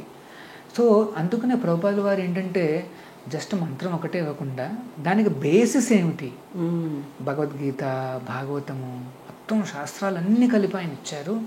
ఆ బేసిసే ఈ భగవద్గీత, ఈ ప్రభుపాదుల వారు రాసిన పుస్తకాలు అన్నమాట. అంటే హరినామం ఒక్కటే నేను చెప్తే చాలు అని నమ్మకంతో చేసేస్తే ఇంకా అంత కంప్లీట్. కానీ మన మైండ్ ఒప్పుకోదు. ముఖ్యంగా ఇట్లాంటి చదువుకున్న వాళ్ళు, మోడర్న్ థింకింగ్, లాజిక్, రీజనింగ్ ఉండే వాళ్ళకు కూడా అపీలింగ్గా ఉండే ఈ పుస్తకాలు అన్నమాట. ఇవి ప్రభుపాదుల వారు రాసిన పుస్తకాలు. యాక్చువల్గానండి ఆ పుస్తకాలు చదివితే అద్భుతంగా ఉంటాయి. ప్రభుపాదుల వారు రాసిన ఆ భగవద్గీత యథాతథం చదివితే ఎంత లాజికల్గా, ఎంత రీజనబుల్గా ఉందంటే పాశ్చాత్య దేశస్తులు కూడా వాళ్ళు దాన్ని ఇమ్మీడియట్గా యాక్సెప్ట్ చేశారు అంటే మీరు అర్థం చేసుకోండి. వాళ్ళు జనరల్గా ఏది అంత తేలిగ్గా ఒప్పుకోరు. లాజిక్, రీజనింగ్ ఉంటే కానీ వాళ్ళు తేలిగ్గా ఒప్పుకోరు అనమాట. వాళ్ళను కూడా ఒప్పించడమే కాదు, శిష్యరికం చేశారు ప్రభుపాదుల వారి కంటే. ఇంకా మీరు చూడండి ఆ భగవద్గీతలో ఏముందనేది. తర్వాత భగవద్గీతను అంటేనే కృష్ణతత్వం. చాలామంది ఇది మిస్అండర్స్టాండింగ్ అనమాట. భగవద్గీత ఏదో వేరుగా ఉంటుంది, దాంట్లో మేనేజ్మెంట్ నేర్చుకోవచ్చు, ఇది నేర్చుకోవచ్చు, అది నేర్చుకోవచ్చు అనేసి అనుకుంటాం. గీతాసారం అనగానే యుద్ధకాండలో అక్కడ అర్జునుడికి కృష్ణుడు బోధించాడు, అదే భగవద్గీత అనేది ఒకటి ఉంటుంది. కానీ ఆ భగవద్గీతలో కృష్ణుడు చెప్పింది ఏంటంటే ఆయన గురించి. చాలామందికి అది అర్థం కాదన్నమాట. కృష్ణుడి మీద ఆధారపడి ఏ రకంగా నువ్వు యుద్ధం చేయొచ్చు అర్జున అని చెప్పాడు కృష్ణుడు. తస్మా సర్వేషు కాలేషు మా మనుస్మర యుద్ధచ. అర్జున నువ్వు యుద్ధం చేయి, కానీ మా మనుస్మర, నన్ను తలుచుకుంటూ యుద్ధం చేయి అన్నాడు. యాక్చువల్గా ఇంతకుముందు కూడా యుద్ధం చేస్తున్నాడు అర్జునుడు. మరి భగవద్గీత విన్న తర్వాత వచ్చిన మార్పు ఏమిటయ్యా అంటే ఇప్పుడు కృష్ణుడిని తలుచుకుంటూ కృష్ణుని మీద ఆధారపడి తన యుద్ధాన్ని చేశాడు అనమాట. ఇది చాలా ఇంపార్టెంట్ సందేశం అండి. భగవద్గీత చదివిన తర్వాత మనలో వచ్చే మార్పు ఏంటంటే భగవంతుడు ఆ శ్రీకృష్ణుడు పైన ఆధారపడి ఆయన తలుచుకుంటూ, ఆయన నామాన్ని చెప్పుకుంటూ లేకపోతే నామాన్ని తలుచుకుంటూ మన కర్తవ్యం మనం చేయాల్సింది. నువ్వు యుద్ధం చేసేవాడివా అంటే నువ్వు మిలిటరీ కమాండర్వా, ఓకే కంటిన్యూ, నువ్వు మిలిటరీ కమాండర్గానే యుద్ధం చేయి. లేకపోతే నువ్వు ఒక ఇంజనీర్వా, లేకపోతే ఒక లాయర్వా, లేకపోతే ఒక చార్టెడ్ అకౌంటెంట్, లేకపోతే జర్నలిస్టులా, లేకపోతే ఎవరైనా కావచ్చు, మీ కర్తవ్యాలు మీరు చేయాలి. అంటే అన్నీ వదిలిపెట్టాలని కాదు, కర్తవ్యాన్ని చేస్తూ దేవుణ్ణి తలుచుకోవడానికి ప్రయత్నించాలి. రోజులో ఎంతసేపు మనం ఎంత దేవుణ్ణి తలుచుకోగలిగితే అంత మంచిది. భగవంతుడు ఇంకొకటి మాట, యుద్ధం చేసేటప్పుడు కూడా నన్ను తలుచుకుంటూ చేయన్నాడు. తప్పితే నువ్వు దీనికి ఏదో స్పెషల్గా యుద్ధాన్ని ఆపేసి కాస్త పాజ్ ఇచ్చి అదేం లేదు. అది వింతగా ఉంటుంది అన్నమాట. నేను కర్తవ్యం చేస్తూ మళ్ళీ భగవంతుని తలుచుకోవాలంటే ఎట్లా సాధ్యం? నేను చేసే పని మీద ఫోకస్ పెట్టాలి కదా, డైవర్ట్ అవ్వకుండా చూసుకోవాలంటే ఎలాగా మరి? ఆయన మీద ఆలోచించాలా లేకపోతే దీని మీద ఆలోచించాలా? ఈ సైన్స్నే మా గురువు గారు ఇచ్చారు. మీరు ఇప్పుడు ఒక మాట చెప్పారు, పని చేస్తూనే కృష్ణుడిని తలుచుకుంటూ మనసులో స్మరించుకుంటూ చేయమని చెప్పారు. అంటే అక్కడ ఒక ఫోకస్ అనేది మిస్ అవుతూ ఉంటుంది ఒక్కోసారి. నేను చేయాల్సిన పని ఏంటి, ప్రతిసారి నేను మా కృష్ణుని ఎలా తలుచుకుంటూ ఉంటాను అని. అదే పని మీరు కూడా చేయొచ్చు కదా. మీరు ఎలా అయితే CEO అవ్వాలనుకున్నారు, ఎలా అయితే యుఎస్కి వెళ్ళాలనుకున్నారు, అమ్మా నాన్నలు ఎలా అయితే కోరుకున్నారు, మీరు అమెరికాకు వెళ్ళి అక్కడ సెటిల్ అయ్యి అక్కడ కూడా అదే పని చేయొచ్చు, మనసులో కృష్ణుని స్మరించుకుంటూ ఉండొచ్చు. బట్ అది కాదు, కంప్లీట్గా కృష్ణుడికే జీవితం. ఇస్కాన్లోనే నేను ఉంటాను, బెంగళూరు నుంచి హైదరాబాద్కి వచ్చారు, ఇంత జర్నీ చేయాల్సినటువంటి అవసరం ఉందా? అవును, ఎందుకంటే ఇలాగ భగవంతుడు పైన, కృష్ణుడి పైన ఆధారపడి కృష్ణుడిని తలుచుకుంటూ కర్తవ్యాలు ఎట్లా చేయాలి అనేది మీరే అంటున్నారు కదా, కొద్దిగా ఇంట్రెస్టింగ్గా ఉంది. మరి దాన్ని 10 మందికి నేర్పించాలి అంటే దీనికి ఎగ్జాంపుల్ ఏంటంటే, యూనివర్సిటీ ఉంది, IIT ఉంది కదా. నేను IIT నుండి బయటకు వచ్చా.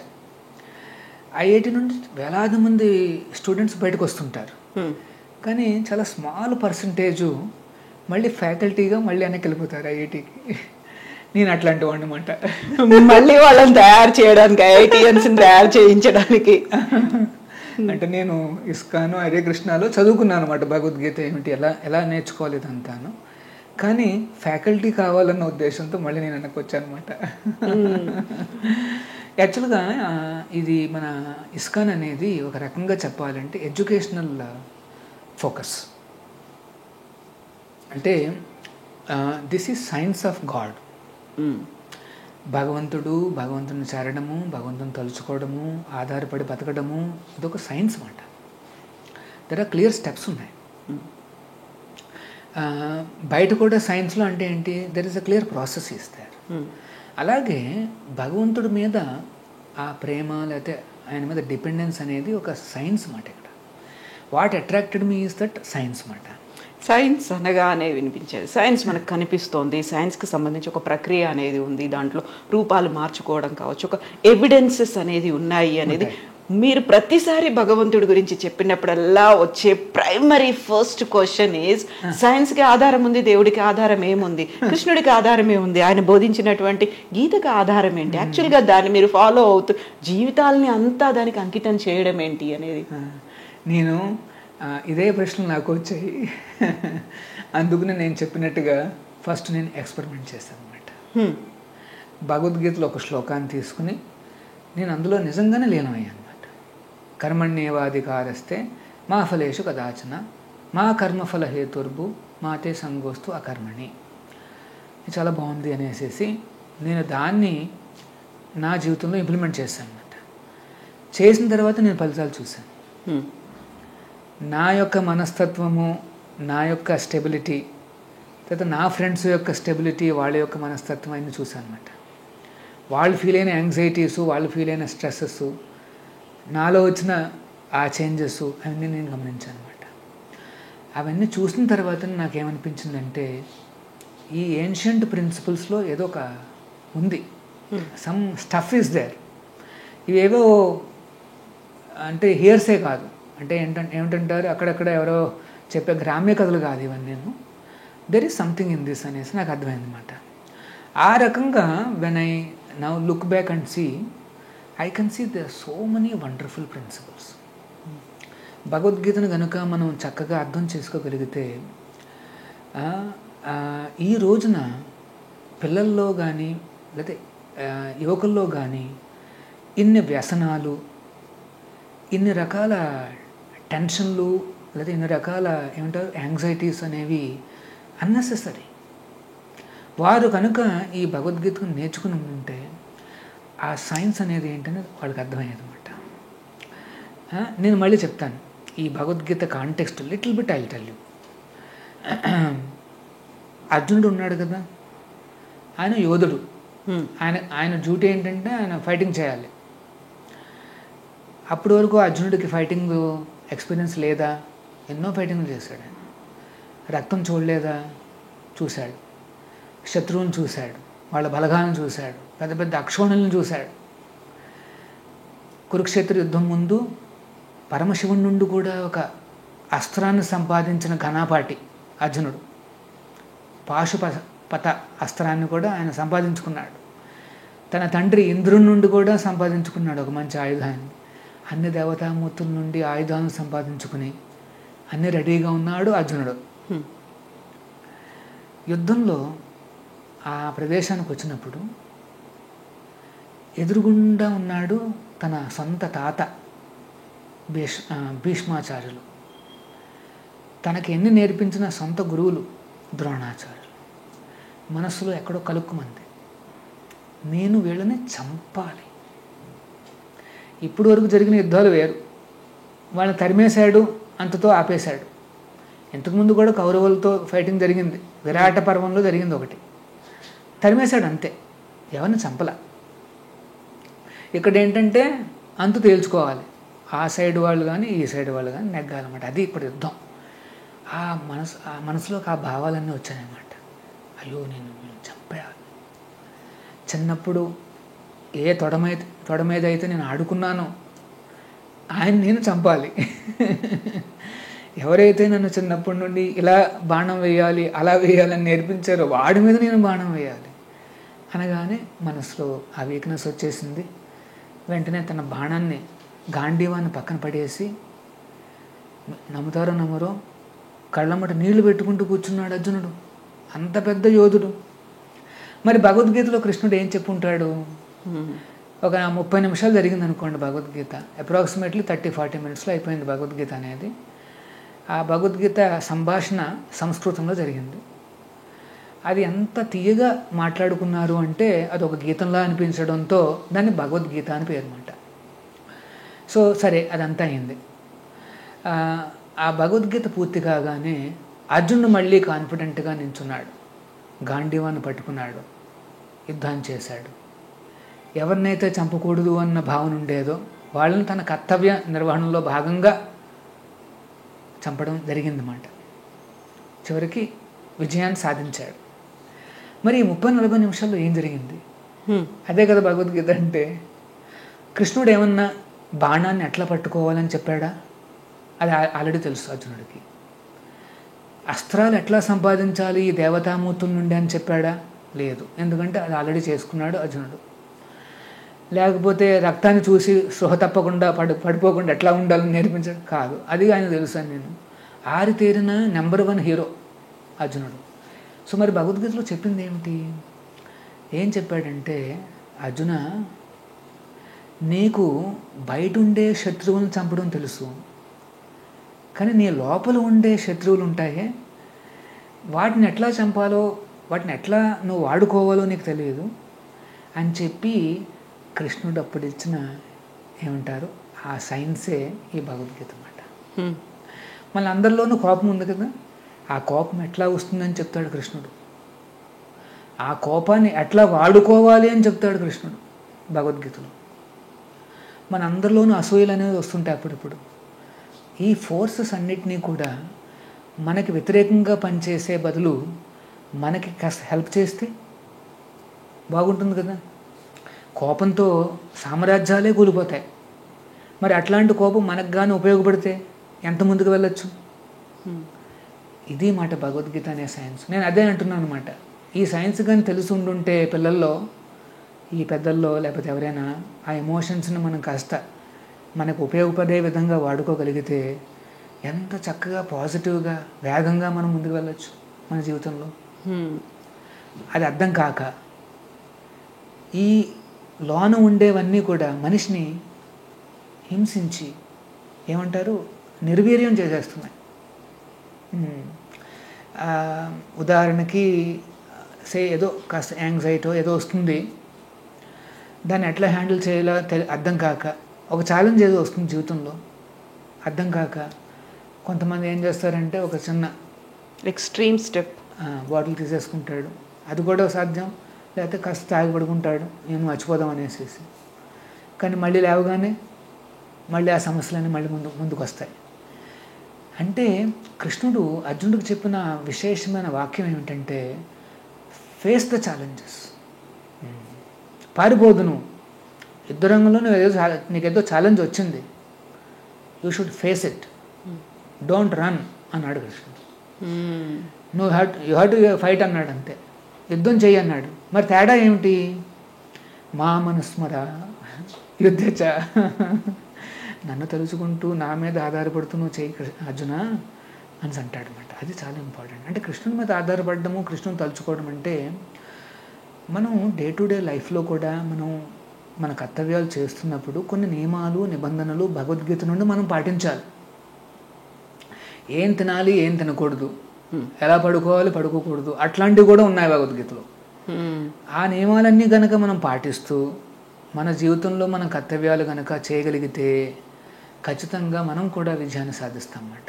ఇప్పుడు మీరు యువకుల గురించి చెప్పారు. యువత అనగానే బోల్డని డిప్రెషన్స్, ఒత్తిళ్ళో ఇంకోటో ఉన్నాయి, ఒక చెడు వ్యసనాలు దుర్వ్యసనాల బారిన పడుతున్నారు అనుకున్నప్పుడు అది ఒక సైడ్ అయితే, ఇంకో సైడ్ ఇస్కాన్ హరే కృష్ణ మూమెంట్ విపరీతంగా ఆకర్షించింది అదే యూత్ని. అందులో కూడా ఉన్నతమైనటువంటి విద్యావంతులు, ఉన్నతమైనటువంటి స్థానాల్లో ఉన్న వాళ్ళని ఇటువైపు ఎలా రప్పించగలిగారు? మిగతా ఎక్కడైనా కానీ ఏదైనా దేవాలయానికి వెళ్ళాలి, ఇంకేదైనా అంటే ఏదో ఒక పండుగ రోజు వెళ్తాము, బలవంతంగా ఇంట్లో పేరెంట్స్ చెప్పారు కాబట్టి వెళ్ళేటువంటి యూత్ ఉన్నారు.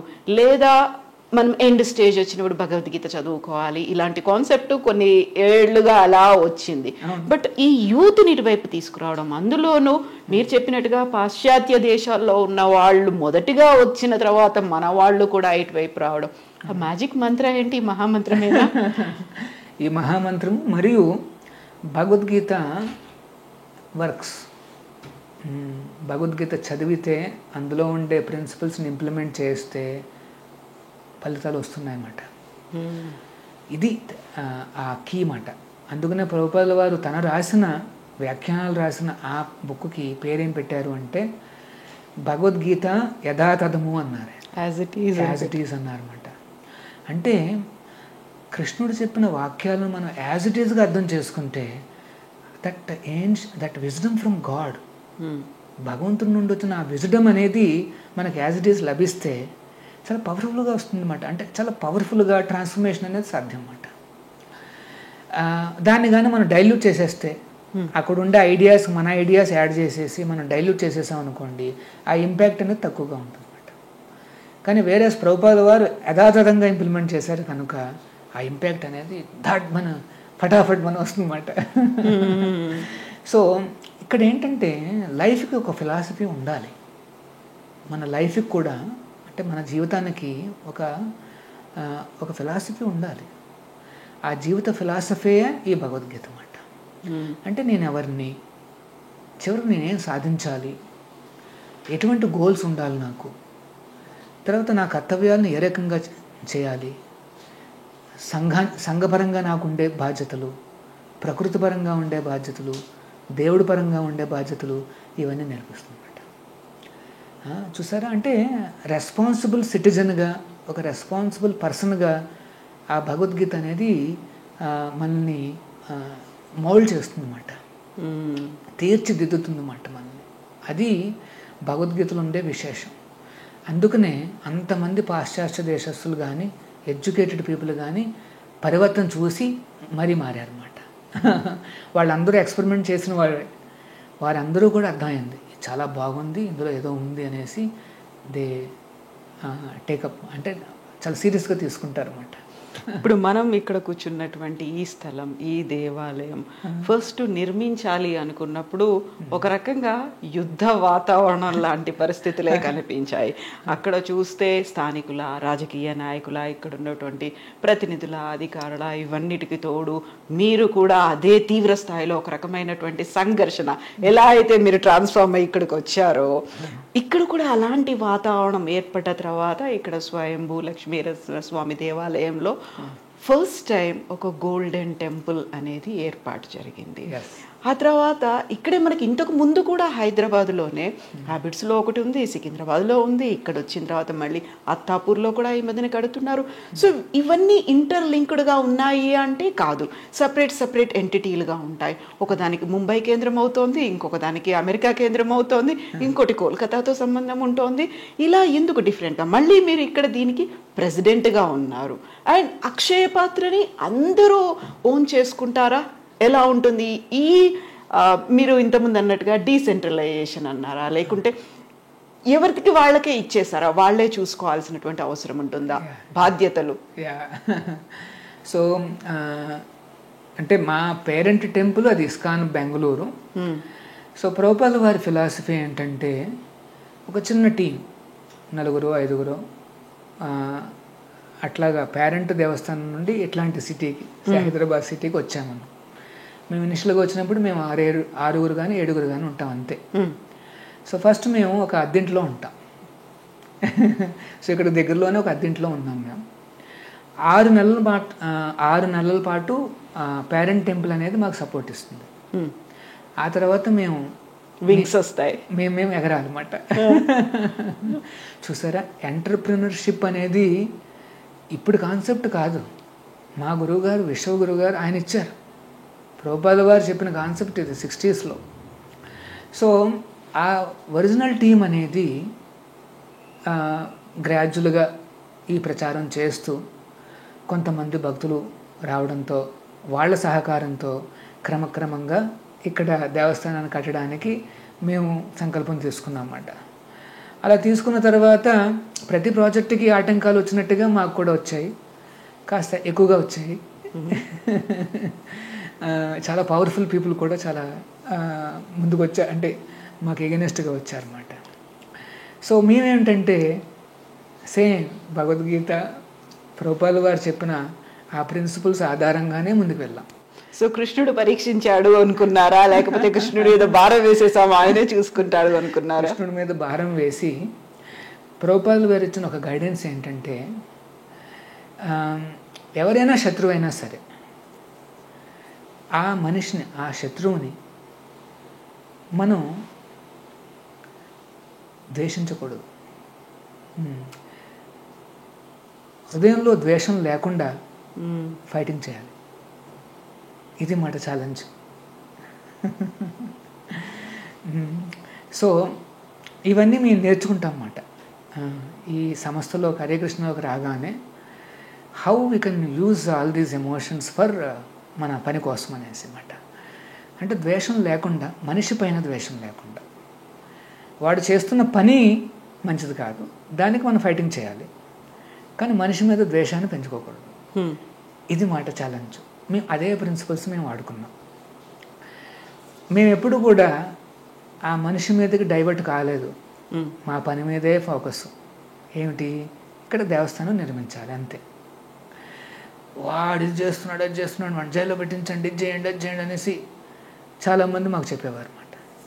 మేము ఒకటే అనుకున్నాం, మాకు ఆయన మీద ఏమీ కోపం లేదు, మా పని అవ్వాలి అంతే. So without diverting our attention, ఎప్పుడు చూసినా అంటే ఈ నెక్స్ట్ స్టెప్ చేస్తే దేవస్థానం వస్తుందా రాదా అని ఒక ప్రశ్న అడిగేవాళ్ళం అన్నమాట. రాదు, ఇది డైవర్ట్ అయిపోతుందంటే వెంటనే అది చేసేవాళ్ళం కాదు. మరి నెక్స్ట్ స్టెప్ ఏమిటి, వాళ్ళు ఏదో ఆయుధం వేస్తున్నారుగా, దానికి మనం ఏదో ఆన్సర్ ఏం చేయాలి, దాన్ని ఫస్ట్ అది చూసుకునేవాళ్ళం అన్నమాట. అలాగా స్టెప్ బై స్టెప్ అలా వేసుకుంటూ ఎటువంటి డైవర్షన్లు లేకుండా వైషమ్యాలు పెంచుకుంటే ఏమవుతుందంటే ఆ పగలు, అంటే లోన పగ ఉంటుంది కదా, ఆ పగతో ఏమవుతుందంటే హోల్ లైఫ్ మనం దానివైపే అంత డిస్టర్బ్డ్, మనము మన మైండ్ అదంతా డిస్టర్బ్డ్. ప్లస్ అంతేకాదు, వాడిని ఏదో రకంగా కొట్టాలనేసి ఒక భావన వస్తుంది అన్నమాట, పగ తీర్చుకోవాలి అనే భావన వస్తుంది అన్నమాట. వాడు కూడా ఊరుకోడుగా, వాడికి పగ వస్తుంది, వాడు కూడా అంతే. ఇలాగా మొత్తం లైఫ్ అంతా ఇలాగే పోతుంది అన్నమాట. చాలామంది పాపం ఈ ఎమోషన్స్తో వేస్ట్ చేసేసుకుంటారు లైఫ్ని. కానీ ఎవరైతే ఈ సీక్రెట్ అర్థం చేసుకుంటారో మనిషి మీద మాత్రం పగొద్దు. వాడు చేసే పని బాగాలేదు కదా, దానికి నువ్వు ఫైటింగ్ చేయి. వీ డోంట్ అంటే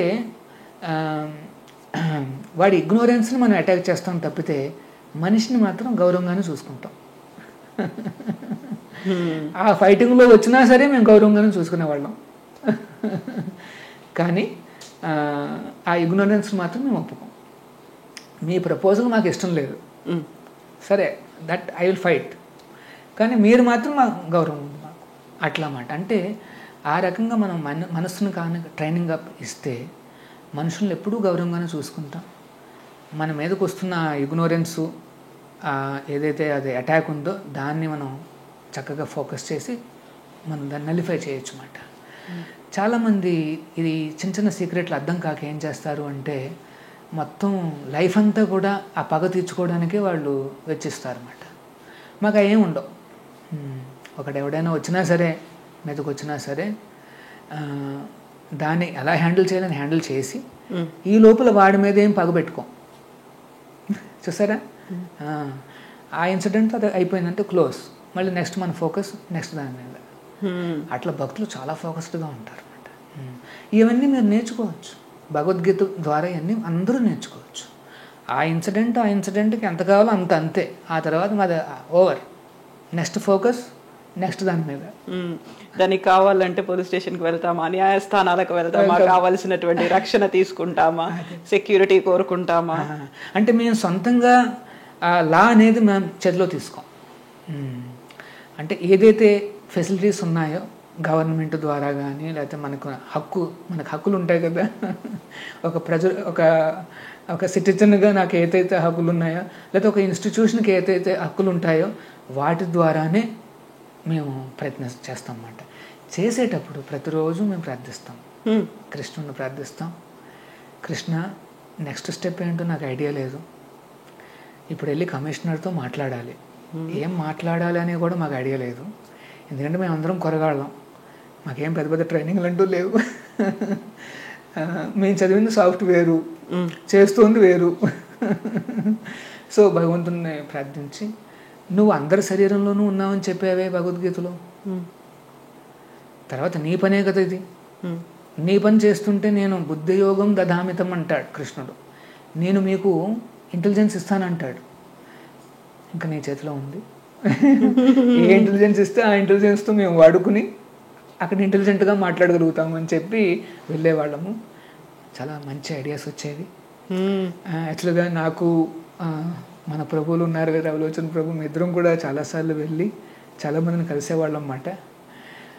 ఆ కారులో కూర్చుని మేము ఇద్దరం సంభాషణ చేసుకున్నమాట. ఆయన ఎట్లా అంటే మనం అట్లా అనాలి, అట్లాగా వాదోపవాదాలు చేసుకునేవాళ్ళం అన్నమాట. ఆయన నేనులాగా, నేను ఆయనలాగా మాట్లాడుకుంటూ. అంటే మానవ ప్రయత్నం అనేది గట్టిగా చేయాలి. మానవ ప్రయత్నం చేస్తూ దేవుడి మీద ఆధారపడి ఇంకా అక్కడికి వెళ్ళి మనం చేస్తాం. అయిన తర్వాత అనిపించేది అన్నమాట, ఈ మాట కూడా చెప్పుండి ఉంటే బాగుండేది, లేకపోతే అది కూడా ఏదన్నా ఒక ముక్కేసి ఉంటే బాగుండేది అనిపించేది. కానీ సరే అంతవరకే మన ఇంటెలిజెన్స్ పనిచేసిందని చెప్పేసి ఇంకా మళ్ళీ దాని మీద బాధపడుతూ మళ్ళీ మన జీవితాన్ని వృధా చేసుకోవడం అనవసరం. దాన్ని అక్కడితో మర్చిపోయి సరే నెక్స్ట్ టైం కృష్ణుడిని మనం ప్రార్థిద్దామని చెప్పేసి ఇంకొచ్చేసేసి అలాగ ముందుకు వెళ్ళేవాళ్ళం అన్నమాట. ఇక్కడ వెరీ ఫస్ట్ గోల్డెన్ టెంపుల్ ఏర్పాటు చేశారు. ఆ తర్వాత అతిపెద్ద అక్షయ పాత్ర కొన్ని లక్షల మందికి ఫీడ్ చేస్తున్నారు. దీంతో పాటుగా అతి ఎత్తైనటువంటి హెరిటేజ్ టవర్ని కూడా మీరు కట్టబోతున్నారు. ఇలా మీరు టార్గెట్లు పెట్టుకున్నారా, ఏమన్నా ఉందా? అంటే ఇక్కడ టార్గెట్లు అనేవి ఉన్నాయి, కానీ అది మా టార్గెట్స్ కాదు, కృష్ణుడు పెట్టాడా? ఆచార్యుల వారు కృష్ణుడు ఇచ్చిన టార్గెట్లు మాట ఇవి.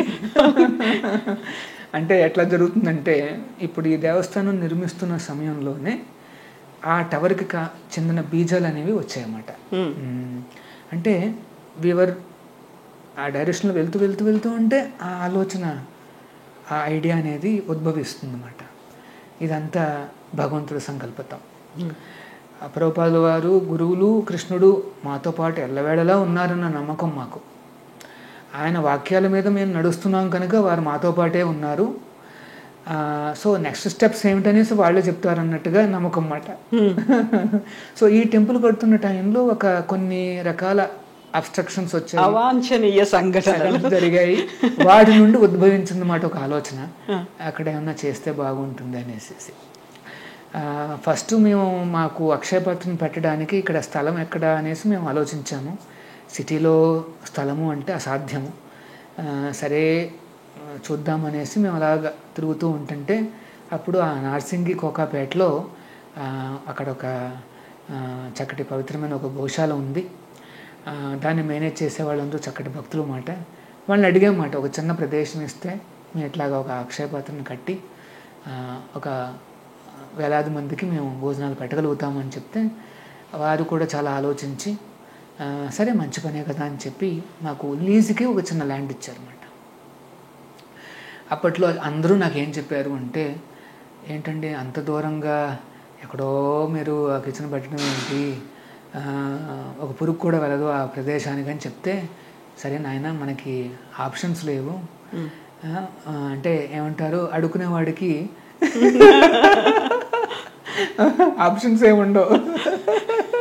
సో ఏదో వెళ్ళి అడిగాము మేము, వాళ్ళు ఇచ్చారు, ఇంకా తీసుకో అని చెప్పి మనం అక్కడే కిచెన్ కట్టామన్నమాట. కడుతున్నప్పుడే ఇక్కడ కొన్ని సంఘటనలు జరిగి ఏమనుకున్నాం అంటే అక్కడ కూడా ఏమైనా ఒక దేవస్థానం వస్తే బాగుంటుందని చెప్పి అలాగ ఆ రకంగా ఐడియాస్ రావడం జరిగింది. వెళ్ళి ఆ పెద్దలను అడిగామన్నమాట. అప్పటికి వారు చూశారు వీరు కాస్త చక్కగా బాధ్యతగా చేస్తున్నారు ఇక్కడ అని చెప్పి వారు కూడా ఇంకొద్ది ల్యాండ్ మాకు మళ్ళీ లీజుకి ఇచ్చారు. ఆ ల్యాండ్లో మేము ఒక చక్కటి దేవస్థానం కట్టాలనేసి ప్రయత్నించామన్నమాట. ఈ లోపల మాకు తెలియకుండానే ఆ కోకాపేట నర్సింగ్ అనేది ఇప్పుడు ఇంకా అసలు అది రిచెస్ట్ ప్లేస్ అయిపోయింది. అది రిచెస్ట్ ప్లేస్ అయిపోయింది అన్నమాట. సో మాకు అనిపిస్తుంటుంది అప్పుడప్పుడు ఎక్కడికైతే మేము వెళ్తున్నామో అక్కడికి లక్ష్మీదేవి మా వెనకాలే వస్తుంటుంది. ఆ ప్రాంతం అంతా విస్తరిస్తుంది, ఆ ప్రాంతం అంతా చాలా డెవలప్ అయిపోతాం అనమాట. సో అది ఇంట్రెస్టింగ్ అనమాట. సో అలాగా ఆ రకంగా కోకాపేటలో ఆ టవర్ ఇనిషియల్గా అక్కడ నిర్మాషణగా ఉండేది, అంటే అక్కడ ఎవరు ఉండేవారు కాదు. కానీ అప్పట్లోనే మేము ఒక టవర్ అన్న కాన్సెప్ట్ ఒకటి వచ్చిందన్నమాట. దానికి కూడా ఒక పెద్ద స్టోరీ ఉందన్నమాట. సో ఆ రకంగా ఒక టవర్ మేము చేయాలనేసి మేము అనుకున్నాము. ఇప్పుడు చూస్తే మా చుట్టుపక్కల అన్ని టవర్స్ వచ్చాయి. రెసిడెన్షియల్ టవర్స్ ఇవన్నీ అయ్యాయి, కమర్షియల్ టవర్స్. ఆ టవర్స్లో మేము కనుక చిన్న దేవస్థానం ఏదైనా కట్టుండుంటే అసలు అది కనిపించేదే కాదు. కృష్ణుడు అనుకున్నాడు అనమాట, అందరికీ టవర్స్ ఉంటే మరి కృష్ణుడికి కూడా టవర్ ఉండాలి కదా. కానీ కృష్ణుడు చిన్న టవర్లో ఉండకూడదు, దేవుడు పెద్ద టవర్లో ఉండాలని చెప్పి అక్కడ చాలా అతిపెద్ద ఒక 430 feet, అది 432 feet అన్నమాట.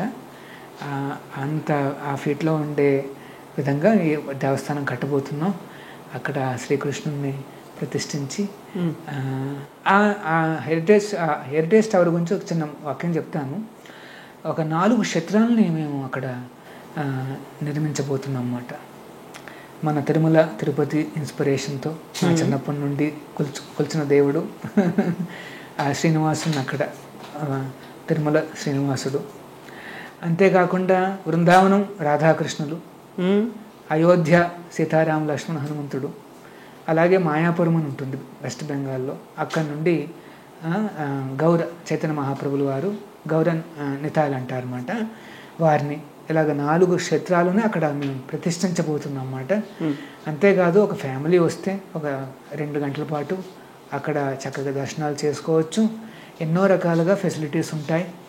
పిల్లల్ని ఎంటర్టైన్ చేయడానికి, పెద్దల్ని కాస్త చూసుకొని వాళ్ళు నేర్చుకోవడానికి, తర్వాత గార్డెన్స్ ఉంటాయి, వాటర్ ఫాల్స్ ఉంటాయి, మల్టీప్లెక్స్ థియేటర్స్ ఉంటాయి, రామాయణం మహాభారతాన్ని చక్కగా చూడొచ్చు వాళ్ళు.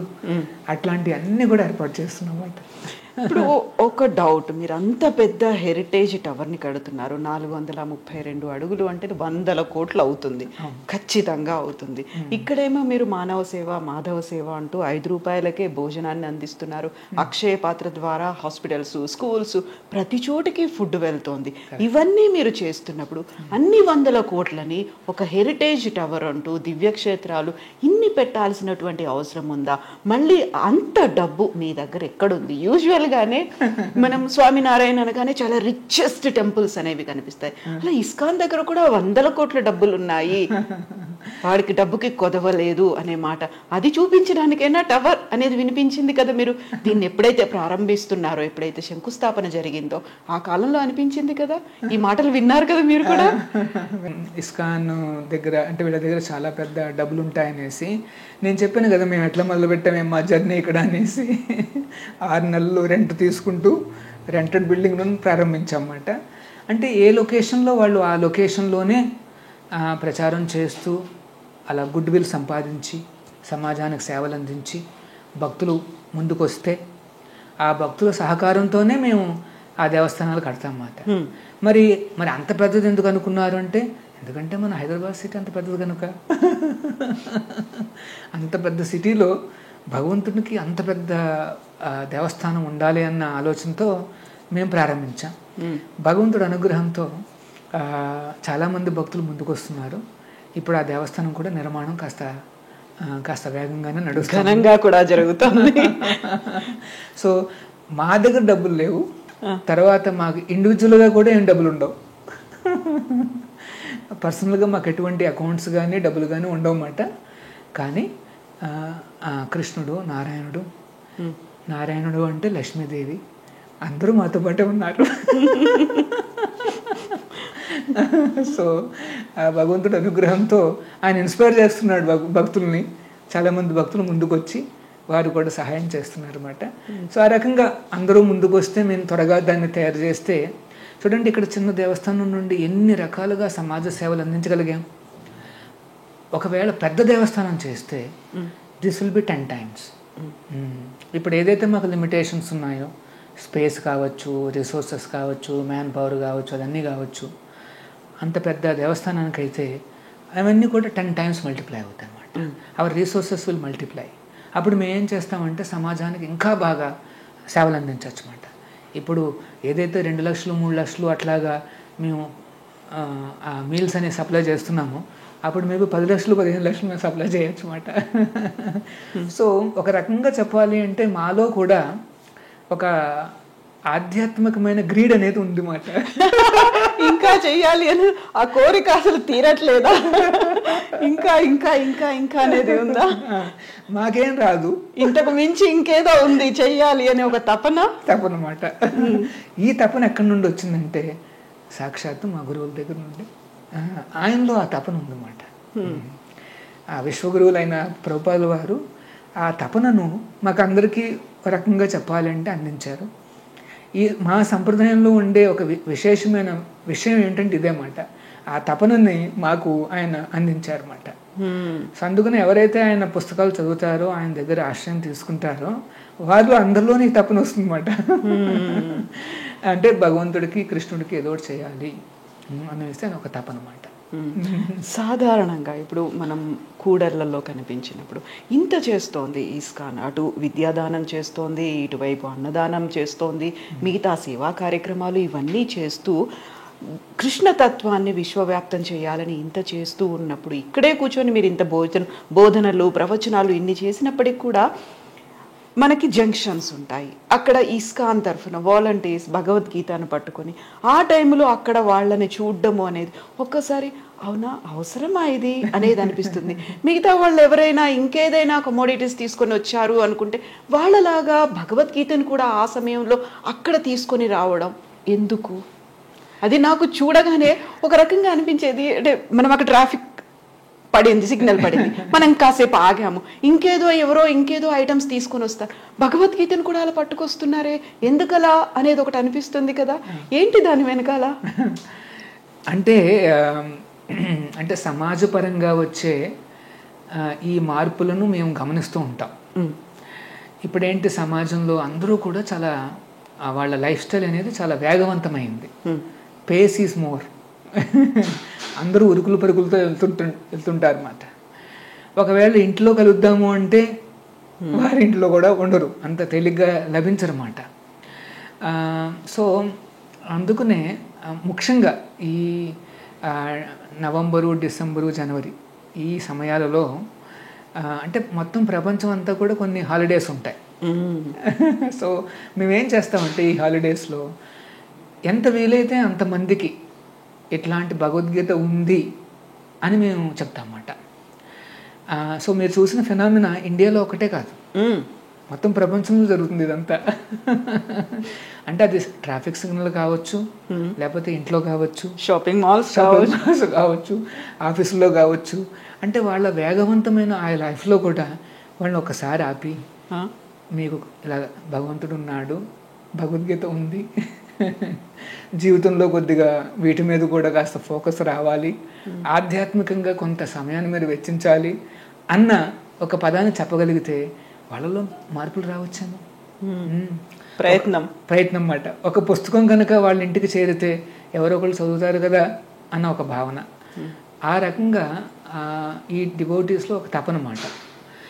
ఇక్కడ మెయిన్ ఏంటంటే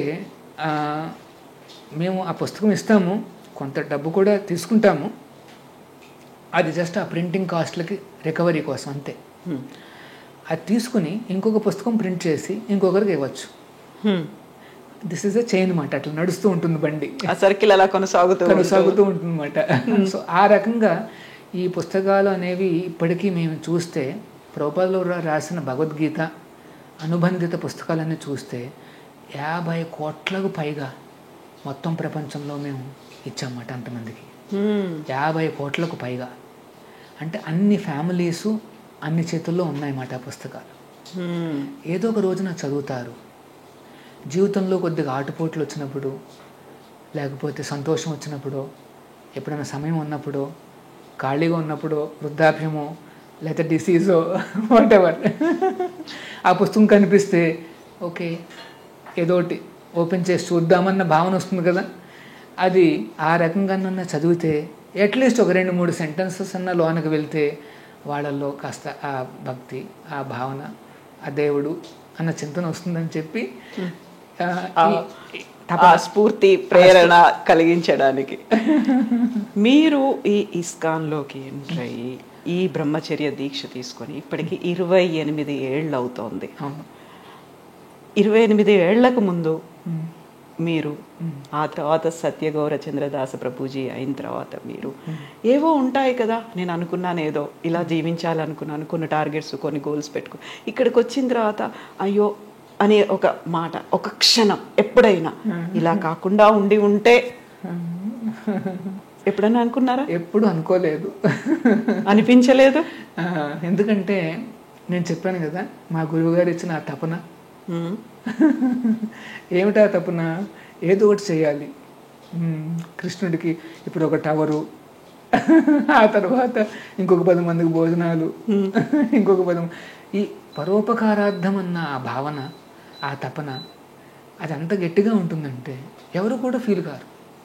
రోజంతా కూడా మేము చాలా బిజీ. మార్నింగ్ లేస్తాము, మేము అందరము 3:30-3:45 కల్లా లేచిపోతాం.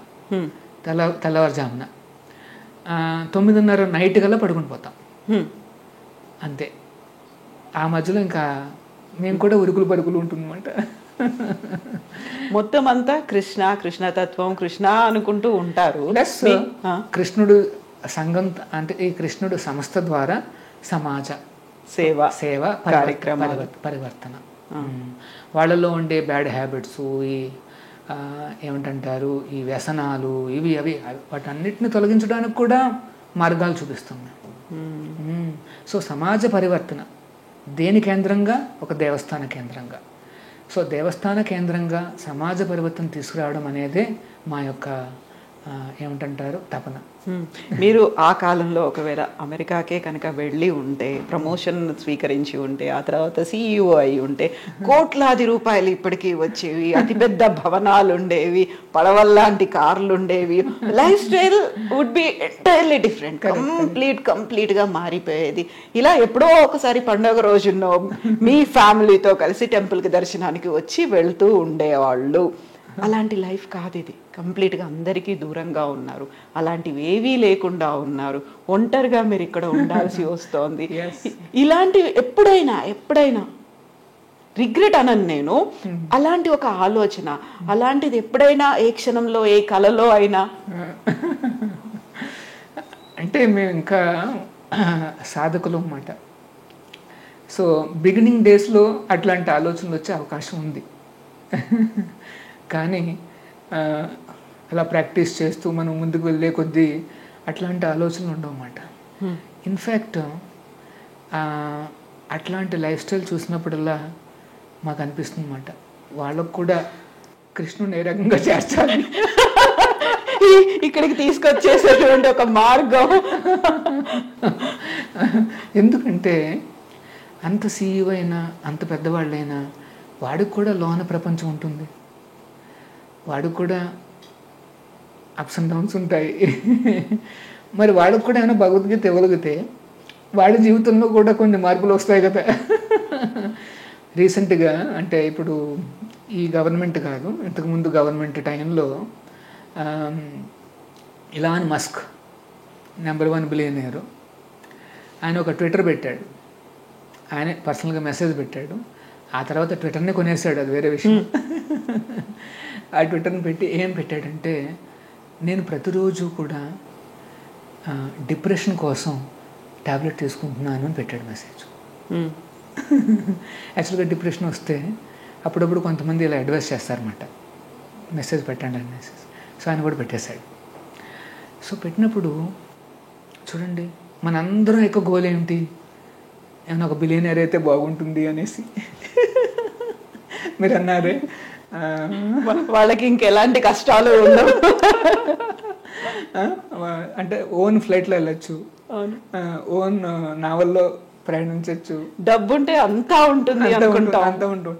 కానీ పాపం ఆయనకే డిప్రెషను, ఒక ట్యాబ్లెట్ తీసుకుని పడుకుంటాడు.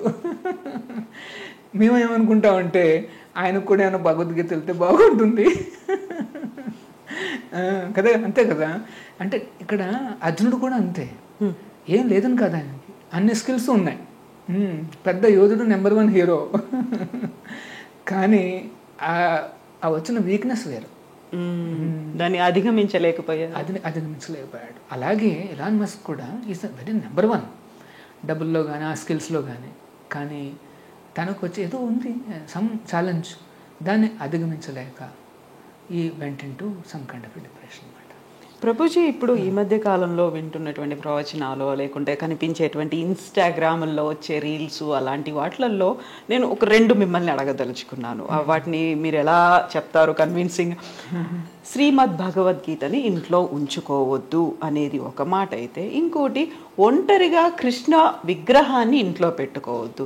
బాలకృష్ణుడు అయితే ఓకే, రాధతో ఉంటే ఓకే, తప్ప ఒంటరి కృష్ణుడు మాత్రం, ఆ మురళీ కృష్ణుడు అలా మాత్రం ఉండొద్దు అనే మాట నిజమే అంటారా ఈ 2?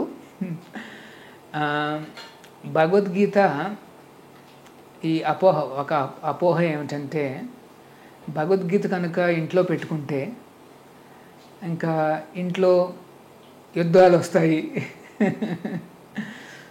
తర్వాత ఇంకొకటి ఏంటంటే, మనకి ఘంటసాల గారి ఆయన భగవద్గీత క్యాసెట్ ఒకటి ఉంటుంది.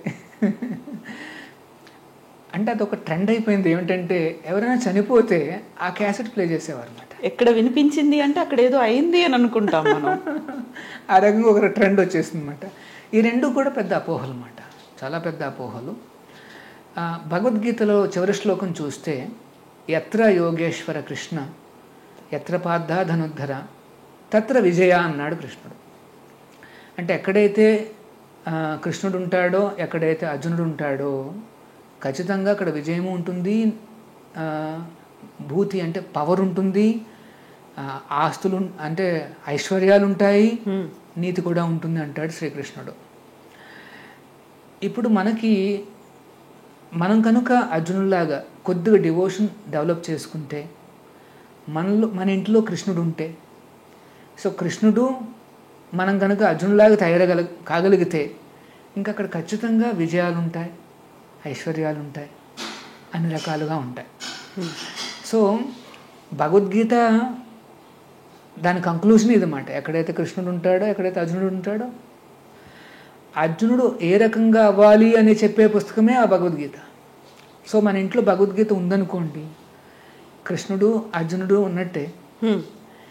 వారి అనుగ్రహంతో మనం కూడా ఒక మినీ అర్జునుడు కావచ్చు అన్నమాట. సో అందుకనే భగవద్గీత ఎక్కడైతే ఉంటుందో అక్కడ యాక్చువల్గా ఈ విజయము, ఐశ్వర్యాలు, నీతి నియమాలు అన్నీ ఆటోమేటిక్గా లభిస్తాయి అన్నమాట. కాకపోతే దీన్ని ఒక పుకారు అనొచ్చు, లేకపోతే ఒక ఒక నెగిటివ్ ప్రాపగాండా అనొచ్చు. మనల్ని మన భగవద్గీత నుండి వేరు చేయడానికి చేసిన ప్రయత్నం మాట. దూరం అవుతుందంటారా అలా? కానీ ఇప్పుడు చాలామంది మళ్ళీ వెనక్కి వస్తున్నారు, వాళ్ళకి అర్థమవుతోంది ఈ భగవద్గీతలో నిజంగా ఏదో ఉంది, దీన్ని మనం నేర్చుకోకపోతే వీఆర్ మిస్సింగ్ అవుట్ అనేసి చాలామందికి అర్థమైందన్నమాట. సో ఇదొక చిన్న అపోహ మాత్రమే. అందులో ఇంకా తర్వాత కృష్ణుణ్ణి మురళీకృష్ణుడు అంటే ఒంటరిగా without Radha, without Radha, without cow. Only ఒక కృష్ణ విగ్రహాన్ని ఉంచుకోకూడదు. మనమే కొంతమంది ఇళ్లలో బృందావనాన్లాగా పెట్టుకొని ఒక కృష్ణుని అందులో నిర్మించుకొని ప్రతిష్ఠించుకొని ఉంచుకుంటారు. అలా వద్దు అనేటువంటి మాట ఎందుకని? జనరల్గా ఏంటంటే భగవంతుడు ఎప్పుడూ కూడా ఒంటరిగా ఉండడు. ఆయన తన యొక్క శక్తులతో ఉంటాడనమాట. అమ్మవారు అంటే ఆమె ప్రథమ భక్తురాలు అన్నమాట. సో కృష్ణుడు ఎప్పుడూ కూడా అలాగా, ముఖ్యంగా కృష్ణుడు చాలామంది ఆయనతో భక్తులు అందరూ ఉంటారు మా అంటే. ఎప్పుడు చూసినా కృష్ణుడిని చూస్తే ఆయనతో పాటు రాధా ఉంటుంది, గోప బాలకులు ఉంటారు, గోపికలు ఉంటారు, లేదా బలరాముడు ఉంటాడు.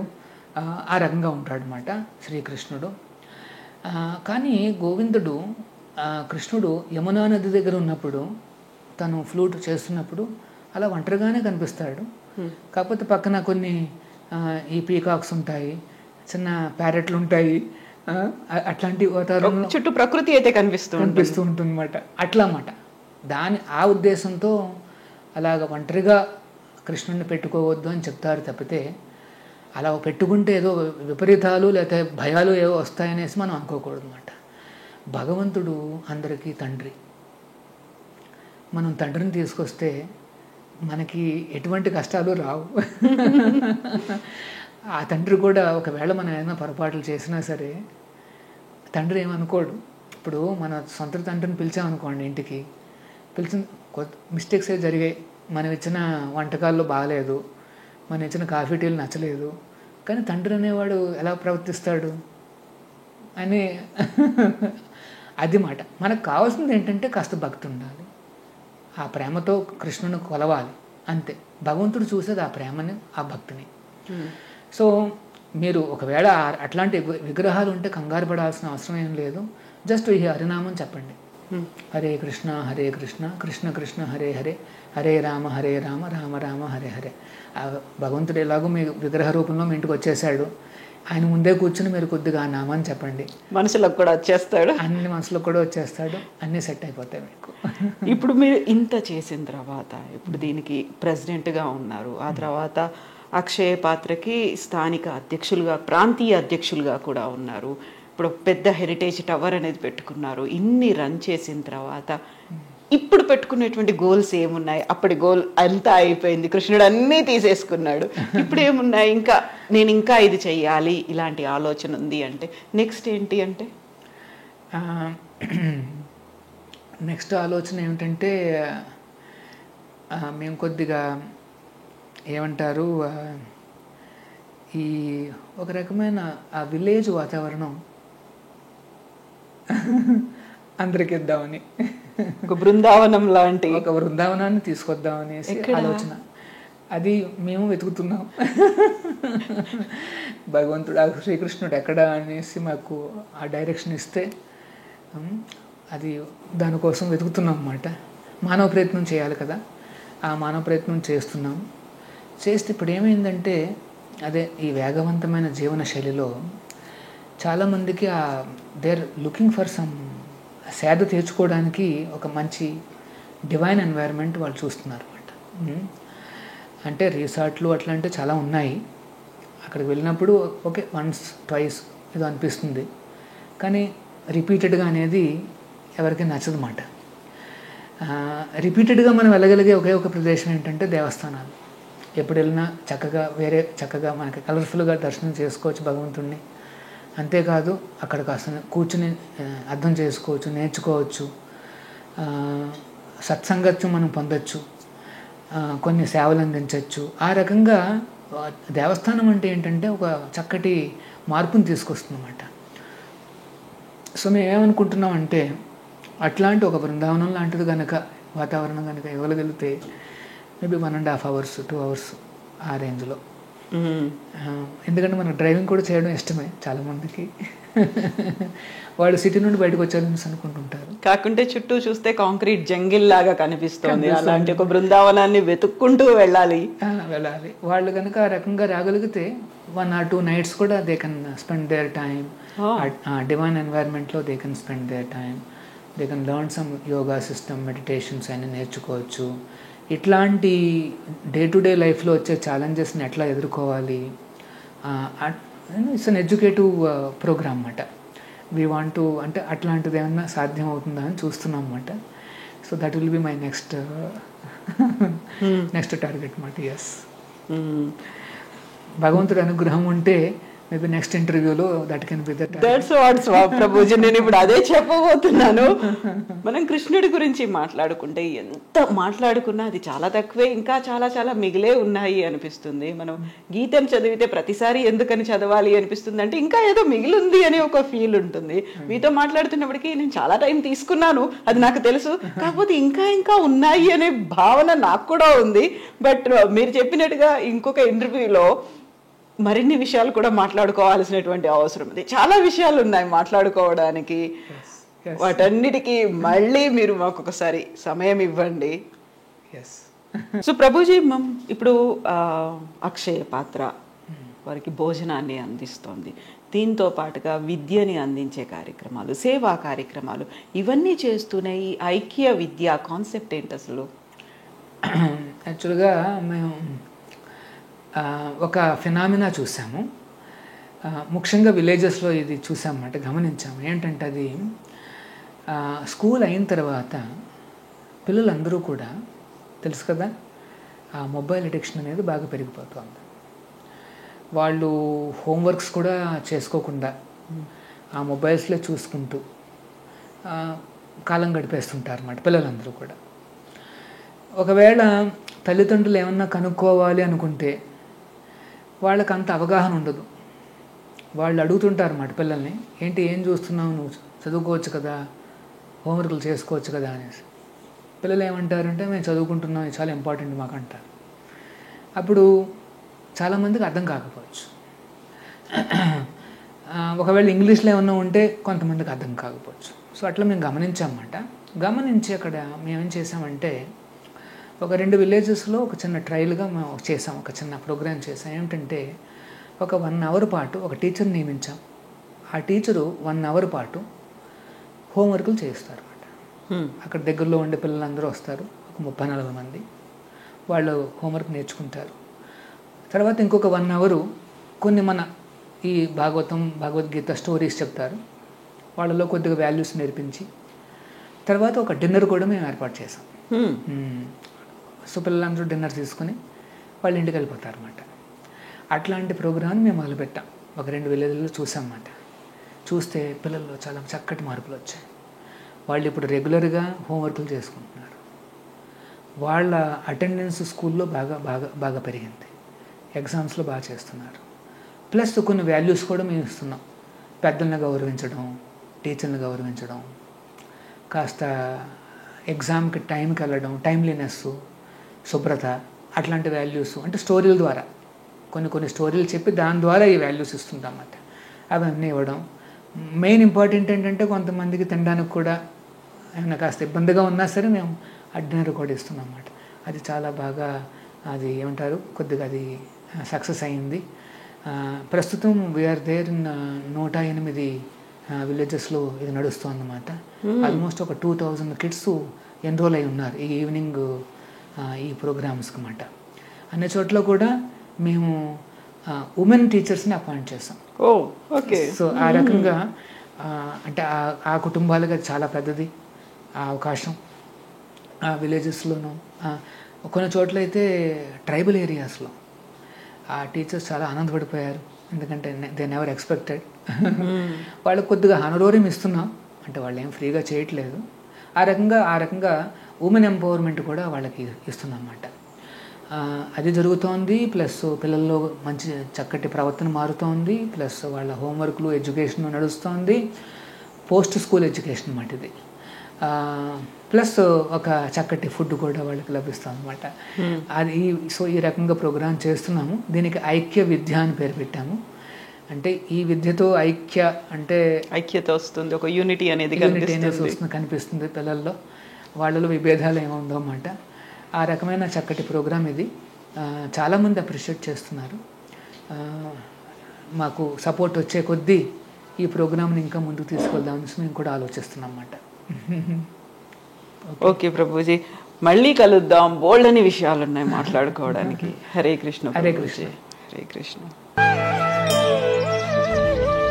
తవ్వండి, తవ్వుతూనే శివలింగం. సరే దాన్ని అట్లా కప్పేసేయండి, చూపించదండి. Krishna is there.